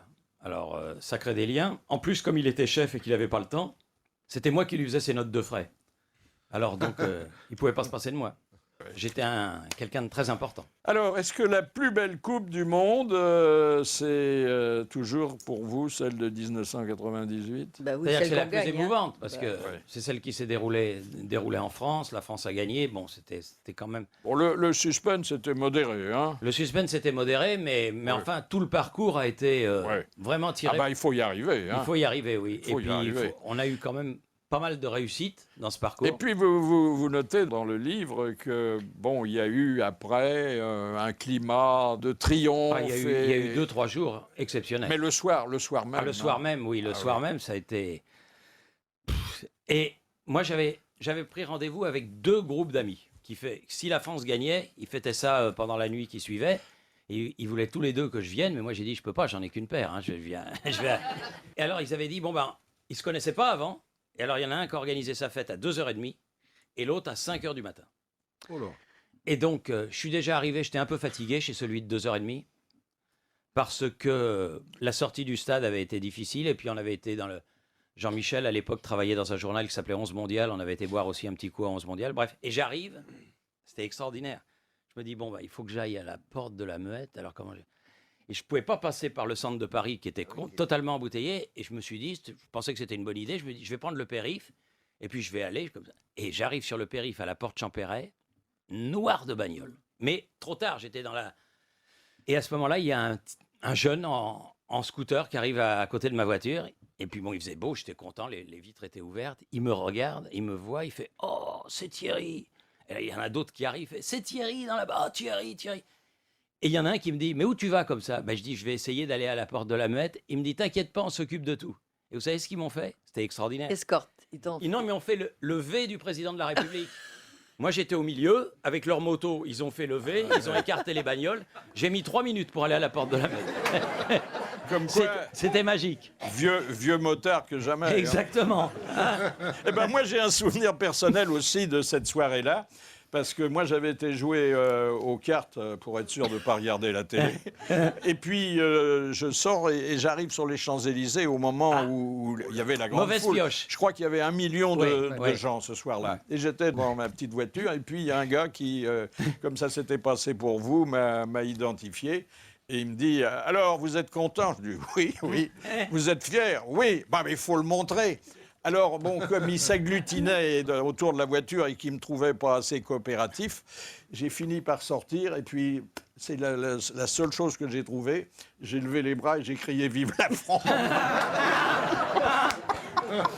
quand même. Mais ça a eu- Ah, c'est bien. Non, mais ça a requinqué le moral des Ouais, Français ouais. pendant Mais longtemps. c'est vrai, Et d'ailleurs. ça a Ah été oui, c'est politiquement une arme formidable On pendant a des mois et des oublié mois. tout ce mais qui oui, marchait bien sûr. pas. Ah oui, ça a été Et énorme, Thierry, oui. la prochaine Coupe du Monde, on va finir quoi? Dernier, avant-dernier? À la prochaine Coupe du Monde, je suis un petit poil inquiet. Ouais. C'est-à-dire que quand il y a eu le tirage au sort du groupe, on s'est dit et alléluia. qu'on est tombé avec l'Uruguay, le Mexique et l'Afrique du Sud, bien que ce soit le pays organisateur, je me suis dit que c'était pas trop mal. Et puis plus on s'en rapproche, plus je me dis que déjà de battre l'Uruguay au premier match, C'est ça, ouais. ça va pas être de la tarte. À quoi ressemble le trophée de la Coupe du Monde? Bah, le trophée de la Coupe du Monde, c'est une statue en or. Or massif. Ah, or massif, oui. Qu'on oui, garde or pas massif. parce qu'elle se promène, c'est toujours la même. Hein. Ah, c'est-à-dire qu'il y en a eu une qui a été gagnée en 1970 par le Brésil, définitivement. Ah bon? Et depuis 1974, il y en a une autre, mais là, les organisateurs de la FIFA, ils ont dit, maintenant c'est fini, on peut la gagner 10 fois, 20 fois, 100 fois, elle reste propriété de la FIFA. Voilà, on te Et la la prête FIFA pendant le donne sort- une copie. Voilà. Mais alors, j'imagine que le pays gagnant la garde pendant 4 ans. La garde pendant 4 ans, Ce qui est- la remet en jeu, Ouais. mais il faut faire très attention, hein, parce que c'est C'est de l'or massif. oui, oui. oui, ça vaut de l'oseille, elle sort pas. Quoi. Et il y a une copie, quand on voit les types avec la Coupe Oui, du Monde, c'est avec la copie. C'est la copie. Oui. D'accord. En aluminium. Qui est en plastique. Non, non, elle est en truc doré. Pourquoi la rencontre de Séville constitue-t-elle le match de votre Parce que vie? ça a été un match extraordinaire. Il faut rappeler que c'était donc en 1982, c'était la demi-finale Contre l'Allemagne. contre l'Allemagne, exactement. Et ce match-là, ça a été un match historique, vraiment, parce que d'abord, l'équipe de France a fait un match. Franchement, là, c'est pas du chauvinisme, mais elle ne méritait pas de Magnifique, perdre. Et à 16 minutes de la fin de la prolongation, l'équipe de France menait 3-1. Et je me souviens que au micro, j'ai dit oh bah là, quand même, là, on est vraiment pratiquement en finale. Et Jean-Michel m'a dit ouais, attention Thierry, on sait jamais, il faut pas dire des choses pareilles. Et j'ai eu l'impression que c'était moi qui les avais Porté malheur. enfoirés. Oui. Et finalement, il y a eu les tirs au but pour la première fois dans l'histoire de la Coupe du Monde à ce match-là. Et la France a perdu contre l'Allemagne. Et il y a J'en eu étais malade. Il y a eu surtout la sortie du gardien Schumacher contre Ouais. Battiston. Ouais. Où il l'a foutu. Ouais. Il l'a mis KO dans une balle. Et là, oui, et il n'y a même pas eu coup franc. Ni carton rouge. Rien. Surtout, il n'y a pas eu coup franc. Il y a rien eu. Il n'y a rien eu. Rien eu. L'arbitre, c'était un Écossais. un Néerlandais. Non, un Néerlandais. Bon, une fois Et il est mort Ouais. Il non, est mort non, lui, il n'est pas mort. Pour une fois. C'est à la suite de ça que Schumacher s'est reconverti dans la Ouais. Formule 1. Voilà. Et c'est dommage, pour une fois qu'on pouvait battre les Allemands tout seul, c'était bien. Oui. Pourquoi Nobile Steele se faisait-il figure d'épouvantail sur Bon, les terrains? C'était un milieu de terrain anglais, c'était un vrai chien de berger. Il vous mettait des coups. Et alors, surtout, il avait un dentier. Et avant chaque match, cloc, il le retirait, le mettait dans un verre. Et il allait avec il s'en foutait, ses vraies dents, elles étaient déjà nazes. Alors, tout ce qu'il pouvait prendre dans la gueule, c'était. Bon, mais il avait une tête, c'était terrible. Lui, il est mort. Aussi. Quelle galerie. Quelle hécatombe! Dans le football, ça défouraille quand même. Ah non, mais enfin, ça remonte à loin, hein, c'était en 66. hein. Ah oui, ah bah oui. quand même. Mais une 13e coupe, ça porte pas tellement bonheur, ça. Comme, Ça dépend, il y a le 13 porte bonheur pour certains, ça dépend. Il faudra en faire une 14e comme Bah, ça. on va essayer. Ouais. Mais donc, Alors, le fait que la plupart des joueurs français portent des noms qui ne sont pas de chez nous n'est pas nouveau. Hein. Oui. Je vais vous dire, on a retrouvé, avec Éric Laverdin, on a retrouvé un dialogue de Jacques Martin et d'Olivier Kersozon qui, à partir d'une question posée non pas par un footballeur, mais par un de nos auditeurs fidèles de l'époque, M. Mikolajek, avait brodé sur ce délicat canevas. Il a un nom d'avant-centre, ce garçon. Oui, mais... Et voici Mikolajek qui remonte avec la balle au pied pour l'équipe de Reims. Qui s'approche, tombé Tibar, Leroy Tidard, Nicolas Jacques qui reprend le ballon, qui s'approche des buts, la foule est en délire, on s'approche, ça y est, c'est parti, le ballon retombé dans la zone descendante et revient de l'autre côté de la touche, c'est trop tard, Nicolas Jacques revient avec le ballon souriant, détendu, décontracté, bien que ce soit blessé à la gauche. Vous êtes l'entraîneur de Nicolas Jacques, comment ça passe-t-il? Nicolas Jacques a eu une saison très dure, je dois dire que son genou lui fait encore mal, mais vous venez de voir sur le terrain, c'est un garçon qui a une très bonne accroche, et je dois dire que sa nouvelle paire de chaussures lui permet de continuer de tourner. Je reviens dans le gros reportage, Nicolas Jacques est approché dans le but, il s'apprête à shooter, il dérape, il shoot, il tombe, la foule est en délire.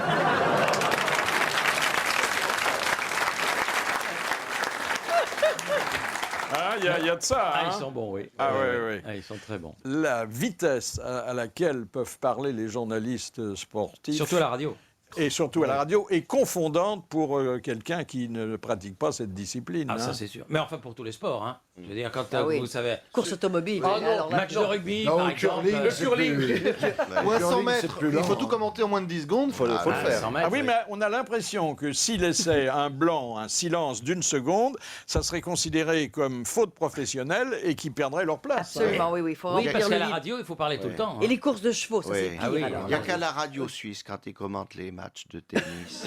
Il envoie, il renvoie. Les courses de chevaux, il envoie. c'est très difficile, les courses de chevaux. Et je me qu'on voit pas souviens, tout. à mes débuts, quand j'étais avec, avec le père Briquet à la radio, Georges Briquet. ouais, qui était mon premier patron, et un jour de grand steeple, qui était une épreuve très importante, ils avaient oublié de commander les lignes, parce que des choses qui arrivent.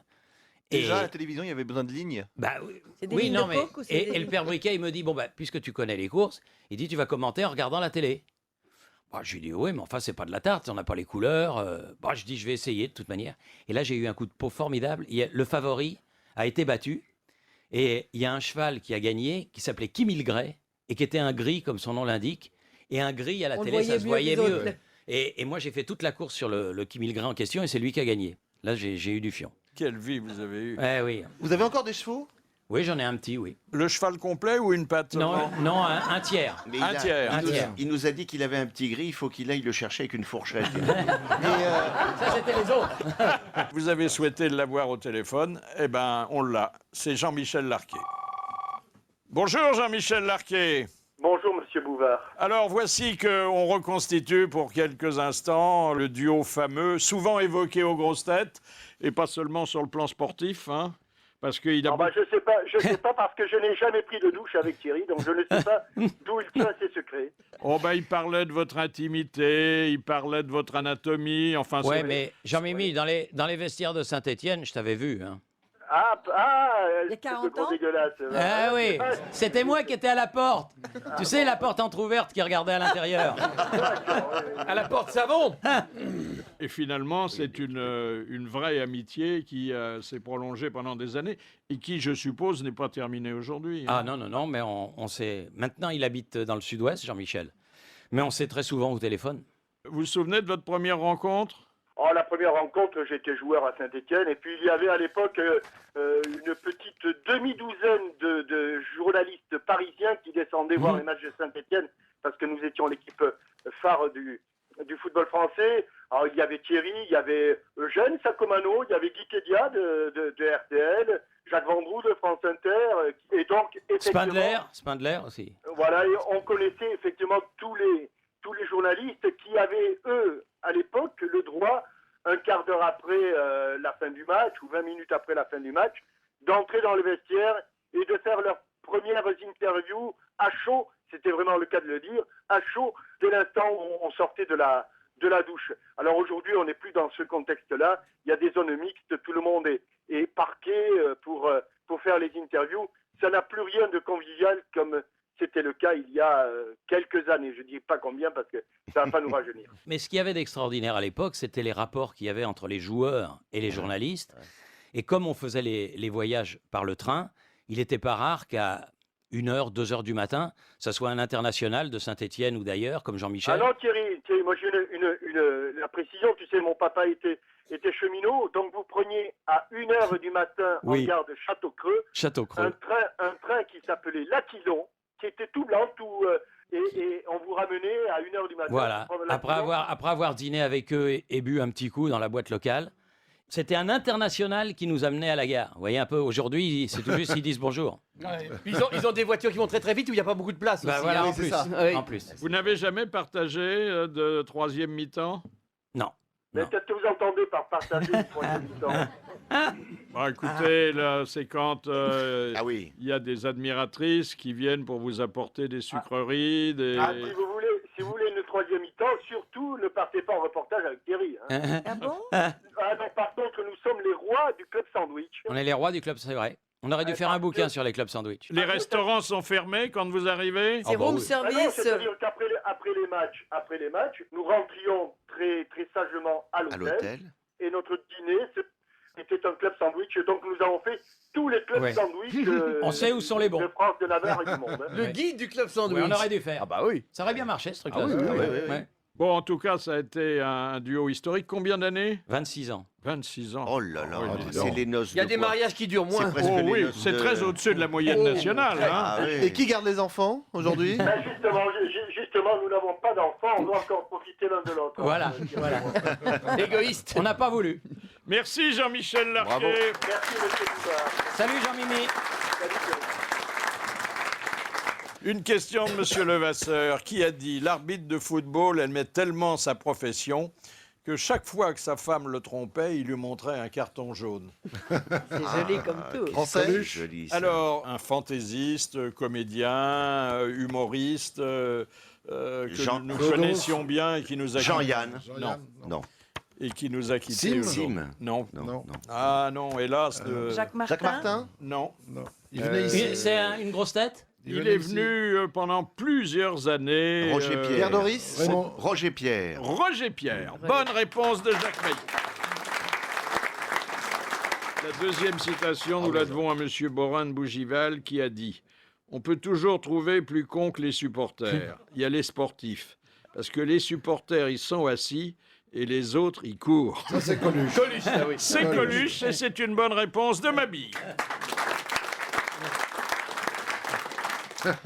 Qu'est-ce qu'il disait quand vous faisiez passer des messages personnels que le public ne comprenait pas et qui n'avaient pas de rapport avec la Non, ça n'avait rencontre? aucun rapport, mais ça faisait tellement plaisir Vous savez, quand quelqu'un vous envoie un petit mot en disant, voilà, j'avais un fils, il a un amour immodéré pour telle équipe, et comme vous allez la commenter et tout, et bon, le môme, il était parti. De citer son nom pour la famille, je pense que c'était plutôt une bonne action. Attendez, le jour où vous parliez de la Corrèze, alors que, bon, il n'y avait pas de Corréziens Ah, mais la sur Corrèze, le- non, mais la Corrèze, c'est différent. La Corrèze, Ah oui. c'est le maire de Paris, Jacques Chirac à l'époque, qui était en campagne en Italie pour la Coupe du Monde de 98, parce que la France était candidate, et donc il était là, et son attaché pour les sports, c'était Guy Dru, que je connais très bien, évidemment, parce que j'ai aussi commenté pas mal de temps l'athlétisme, et donc, Guy me dit, tiens, il y a le maire qui va organiser un dîner à Rome. Il va y avoir les journalistes qui le suivent en tant que maire de Paris. Il voudrait qu'il y ait quelques journalistes sportifs. Est-ce que ça t'amuserait d'en être? Ben, moi, je dis oui, bien sûr, et tout. Et on se retrouve à dîner dans un petit restaurant italien, très sympa, dans une salle à manger privée. Grande table, on était une vingtaine autour. Et déjà, premier gros moment de rigolade, Jacques Chirac qui commande à bouffer pour tout le monde en italien. Ça, c'était quelque chose. Déjà, au départ, ça commençait fort. Et puis, je le vois, il était chaleureux, fantastique, exactement le contraire de l'image qu'il donnait à la télé à cette époque-là. Et à un moment donné, il me dit, mais dites-moi, monsieur Roland, pour un homme de télévision, on vous entend pas beaucoup. Et ben, je lui dis, confidence pour confidence, monsieur le maire, il dit, moi, là, je suis en face de vous, je suis complètement bluffé, je découvre un homme que je ne connaissais pas, que je croyais bien connaître, mais que je ne connaissais pas. Alors, de deux choses une, je lui dis, j'étais complètement fou, je lui dis, ou bien vous avez mal appréhendé votre métier d'homme politique, ou bien vos conseillers sont nuls. Il me fait, ça tombe bien, j'en ai un de chaque côté. Arrête de ramer, t'es dans la falaise. Bon, et puis, le repas est très sympa et tout, et à la sortie, il me dit, oh Thierry, vous allez commenter la finale? Ben, je dis oui. Il me dit, il va y avoir combien de téléspectateurs? Je lui dis, écoutez, une finale entre l'Allemagne et l'Argentine, je sais pas, en France, je dirais entre 15 et 18 millions. Ah, il me fait quand même. Ah, c'est beaucoup. Ah, ben j'ai oui. Enfin, c'est quand même l'événement sportif le plus important. Et il me dit, vous pouvez pas parler de la Corrèze. Je lui dis, écoutez, j'ai dit dans une finale entre l'Argentine et l'Allemagne, c'est pas évident. Je lui dis, mais j'ai déjà fait pire. J'ai dit, et la finale, il s'avère que c'est une finale de merde, la pire que j'ai eu à commenter. Et d'un seul coup, vers la fin du match, je me dis,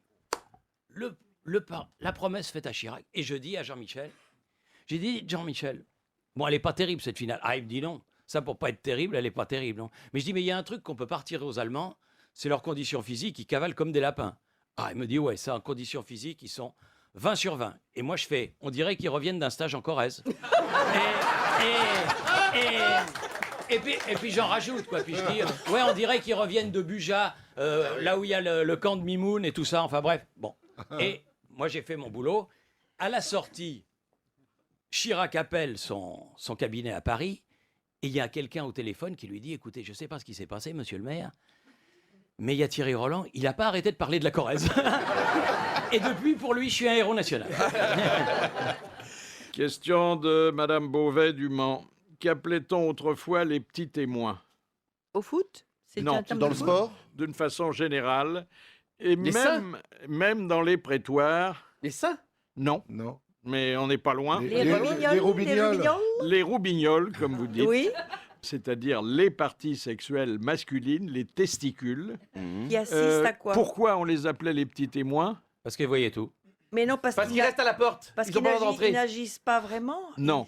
Alors, bon, c'est une bonne réponse de Oui. ma bille. Parce qu'ils étaient tout près de la barre. Non, c'est parce que longtemps, quand on prêtait serment dans un tribunal, On se touchait? on se touchait les parties.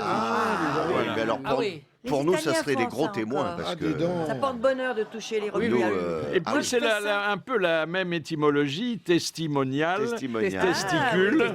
Testicula, oui. Eh Petite bien tête. moi, avant d'entrer en scène, chaque fois que... Tu touches les roubignoles? Pas les miennes, mais celles de quelqu'un. C'est vrai? Le pompier, s'il n'y a pas mieux, mon partenaire. Ce ne sont pas les moins attachants. C'est dans le dialogue des Carmélites que c'est emmerdant quand même. Mais tu sais que je vais aller te voir jouer en coulisses, toi. Ah oui. Ça, je ne rate pas ça. Alors, le une pompier de contradiction service. dans votre Nous allons. livre, cher Thierry Roland, et j'ajoute que, bon, n'étant pas un fan de foot, je l'ai quand même lu avec plaisir, parce que c'est vivant, et puis qu'on vous retrouve à chaque page. Alors, il y a une contradiction. Vous évoquez à un certain moment un événement qui remonte à une trentaine d'années. Et tout de suite après, vous dites Françoise, mon épouse, alors qu'il y a seulement 5 ans que Oui. vous l'avez épousée. Oui, on était Ah oui, ça fiancés. m'a choqué, qu'est-ce Oui, que on vous voulez? on est restés 39 ans fiancés. Bon, alors pourquoi dire pour un événement lointain mon C'est vrai, épouse c'est vrai. Mais alors que aujourd'hui- c'était votre éternel fiancé? C'est vrai. Ben voilà. Mais aujourd'hui, épouse. Ah oui. Oui. Vous voulez être sûr avant de se marier? Oui, c'est ça, exactement. On voulait être sûr l'un de l'autre. Bah bien sûr. Ah, mais faut Faut tester. pas s'emballer dans des trucs comme ça. Faut prendre son temps. T'as bien raison. Naturellement, vous connaissez bien Bixente et Lisa Razzaru, Ah oui, très bon. qui est aujourd'hui d'ailleurs en bonne place sur notre antenne, et qui, le jour où il avait été notre invité d'honneur, nous avait expliqué son absence, et vous l'aviez sûrement remarqué, de la photo des vainqueurs d'une grande compétition. Ça, c'était en 2000. C'était le championnat d'Europe 2000. Je suis monté très vite sur l'estrade, mais l'estrade est en bois et avec les crampons, j'ai glissé. Et donc, je me suis explosé contre les barrières métalliques. Et le temps de remonter, les photographes étaient partis, quoi.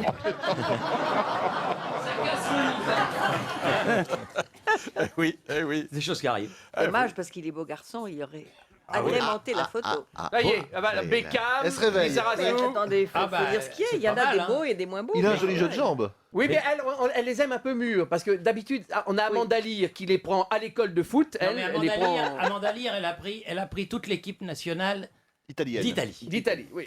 Ils sont pas mal. Macha, elle les prend retraités. Oui, Il y en elle, avait- Il faut qu'ils aient un peu de Macha, chance, quand c'est même. juste Fontaine, Raymond Coppa. Oui. Piantoni. Platini. Question de Monsieur Romain de Nice. Quelles furent les 4 sélections européennes lors de la première Coupe du Monde en 1930 en Uruguay? L'Angleterre. Non, il n'y avait pas l'Angleterre. L'Italie. Il y avait, non. L'Allemagne. Les Pays-Bas. Non, il y avait la Tchécoslovaquie. Non. La Pologne. Il n'y avait pas la Tchécoslovaquie. La Roumanie. L'Italie. L'Espagne. L'Italie. Les Pays-Bas. Le Portugal. Le Belgique. Alors, il y avait la Belgique. Bon, Il y avait La France. La France. Il y avait la France. j'ai dit. Le Luxembourg. L'Angleterre. Le Danemark. L'Allemagne. L'Allemagne. La Suisse. Norvège. Il y avait la Suisse. Pas du tout. Non. Un grand pays, un petit pays. Il y avait Laissez parler, monsieur Titi. Non, il n'y avait pas ni la Roumanie ni la Tchécoslovaquie. Alors, il y a la Roumanie. Ah, on La l'avait Roumanie, dit, oui. Et puis... un autre pays de La l'Est. RDA. La Pologne. Eh ben, l'URSS. Non. Non. La non, Corse. Non. Un pays qui Un a, pays de qui a l'Est. disparu. L'Allemagne de l'Est. La Yougoslavie. L'Allemagne de La l'Est. Yougoslavie. Ah, la Yougoslavie. Eh ben, La Yougoslavie. grâce à Jérôme Béglé, La Yougoslavie. on n'est pas ridicule. Ici Merci connaît aux autres. Jérôme, hein. La Yougoslavie. J'aime bien le football. Madame Je vois Romer le de match. Besançon demande quel fut le premier sportif professionnel à devenir ministre des Sports en France. Calma, non. Avant Guidruc. Calma. Non. Avant Guédru. Attends, Non, il y a eu- attends. Jeanne Calma. Un coureur. Mais c'est un vrai sportif. Ah bah oui. Herzog. Ah, Herzog. Maurice Herzog, oui, bien Bonne sûr. réponse de Macha Meryl. Maurice Herzog. Oui, oui, Maurice Herzog. Ouais. Bel homme, hein. Il n'y a pas de Bel homme. professionnel dans l'alpinisme. Et Calma, c'était après. Beau mec aussi, C'est le deuxième. Beau mec, Ah superbe, oui, super. super. Il n'y a C'est pas pas de des professionnel dans l'alpinisme, Philippe. C'était sportif amateur. Oui, mais enfin champion. Ah, Il a raison. Mais quand Oui, mais même. il n'y a pas de professionnel. Explorateur, Ouais. je sais pas quoi. enfin. Ouais. Vainqueur de l'Annapurna. Oui, oui, il a grimpé Ah oui, l'Anne. ça, c'est L'Anaki autre chose. L'Annapurna. Il en a, Je la il en connais a pas. grimpé des. Il en a Cousteau grimpé, n'a oui. jamais eu de fonction, non. hein, Non. Cousteau, Non. Non. Non, il y a eu Calma, il y a eu Guidru, il y a eu Bambuc. Bambuc. Et l'amour, l'amour. L'amour. Voilà. L'amour. Toujours Toujours. l'amour. Ah, une histoire de foot, une petite, mais racontée par Philippe Castelli. Après un match de football, un supporter mécontent s'en prend au capitaine de son équipe. Même ma sœur aurait mieux joué que vous. Ta sœur. On connaît tous les trottoirs où elle travaille. À ta place, je m'en vanterai pas. Eh bien justement, elle au moins, elle est capable de faire 3 passes consécutives.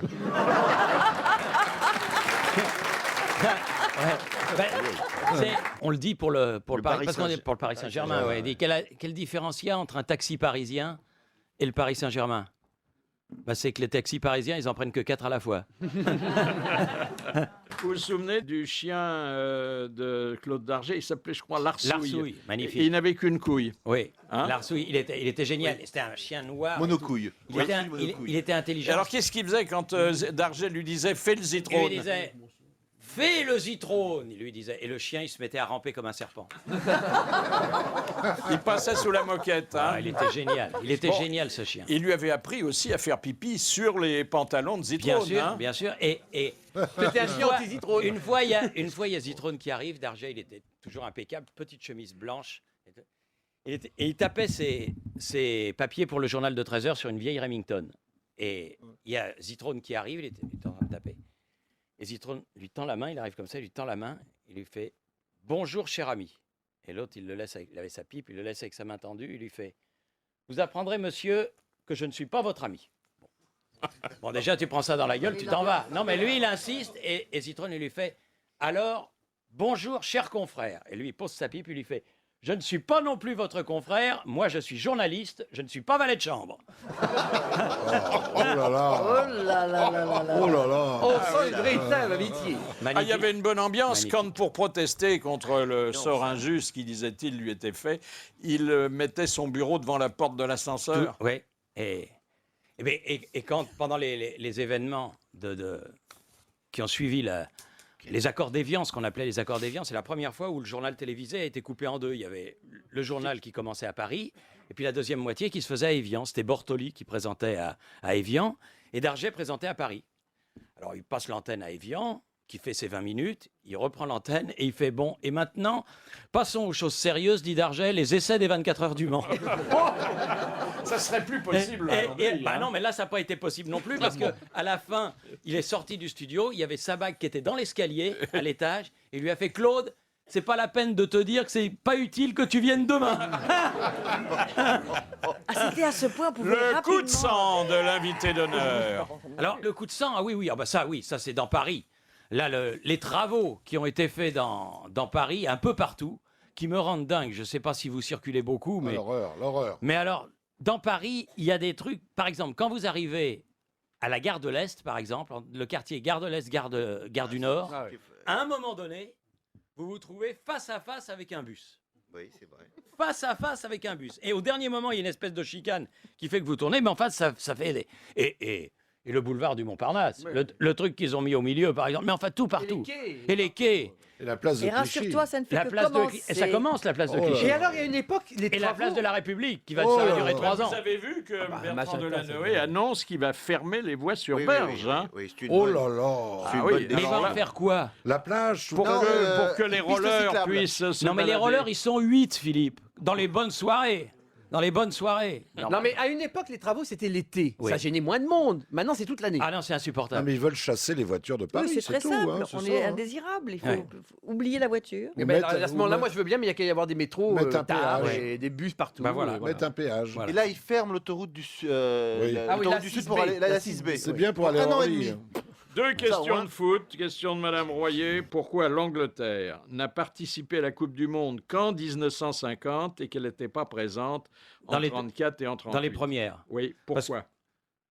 Parce qu'il n'y avait pas de joueurs, toute l'équipe était dans l'armée. De toute façon, les Anglais, ils sont toujours... Oui, enfin, c'était l'inventeur quand même du foot. Hein. Oui, c'est l'inventeur du foot, mais par exemple, quand il y a eu les premiers championnats d'Europe de football, non plus, ils ne font Mais jamais... là, il y avait... Parce qu'on avait reconnu l'Irlande ou l'Écosse. Parce que les équipes étaient. C'était dans des pays qu'ils avaient colonisés. Non, c'était au Brésil en 1950. C'était d'ordre Il administratif. n'y avait pas de professionnels. C'était amateur. C'était un sport amateur comme le rugby. Ils n'avaient pas déposé leur candidature. Ils n'avaient pas assez tôt. d'avion. Non. Si, C'était d'ordre professionnel? D'ordre administratif. Il n'y avait pas d'équipe. Il n'y avait pas d'équipe Il n'y avait pas nationale. d'accord entre les deux pays. Les gens n'avaient pas les passeports. Non, il y a quelque chose que l'Angleterre ne reconnaissait pas. La souveraineté des pays organisateurs jusque-là? Non. La mais- FIFA?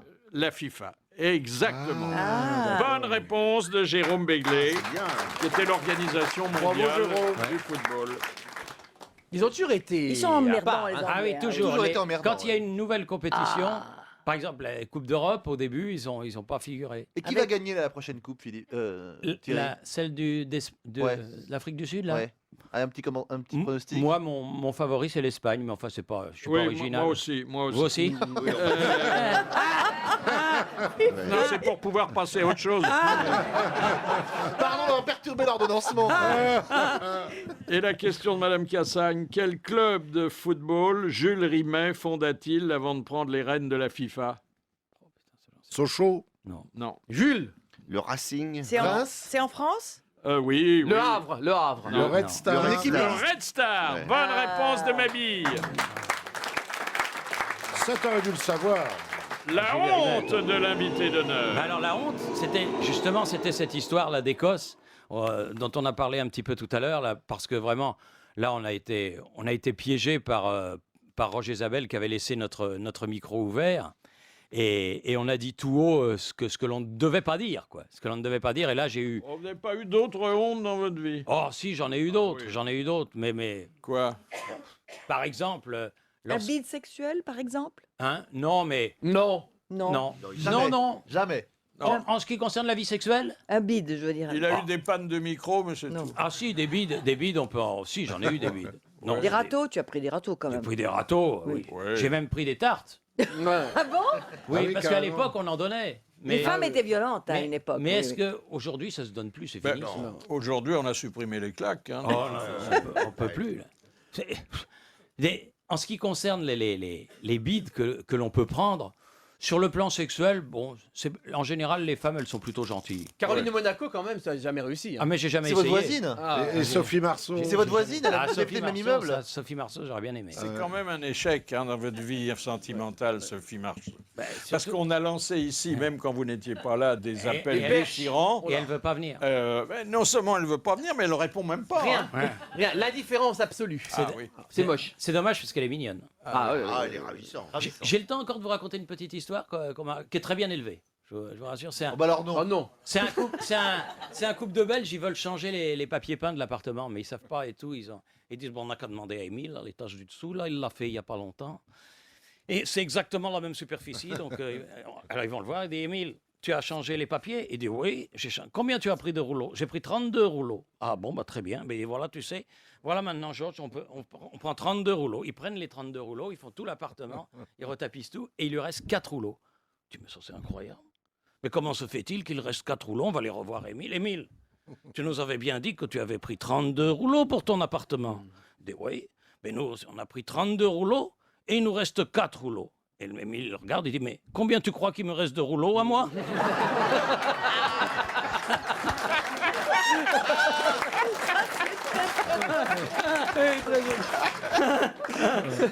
Dernière citation envoyée par M. Lucas qui a dit « Un homme inintelligent et simplement lent dans sa compréhension ne deviendra jamais un bon footballeur. » C'est un footballeur qui a dit ça. Non, c'est vraiment entraîneur. en matière sportive, un augure, un auteur, un organisateur. Pierre de Vivant. Coubertin. Blondin. Pierre de Coubertin. Bonne réponse de Jacques Maillot. Eh bien, c'est vous, cher Jacques Maillot, qui allez raconter l'histoire envoyée par Monsieur Tournadre d'Antony. Elle est très courte. C'est un monsieur qui se fait bronzer tout nu sur une plage. Alors, par respect pour ne pas attraper un coup de soleil, il a couvert son sexe avec son chapeau. Une dame marche sur la plage, passe devant le monsieur et s'exclame avec un léger sourire: « Et si vous étiez un gentleman, monsieur, vous soulèveriez votre chapeau lorsque je passe devant vous. » Alors le monsieur ouvre un œil et répond: « Si vous étiez plus joli, ce serait soulevé tout seul. » Quel mufle!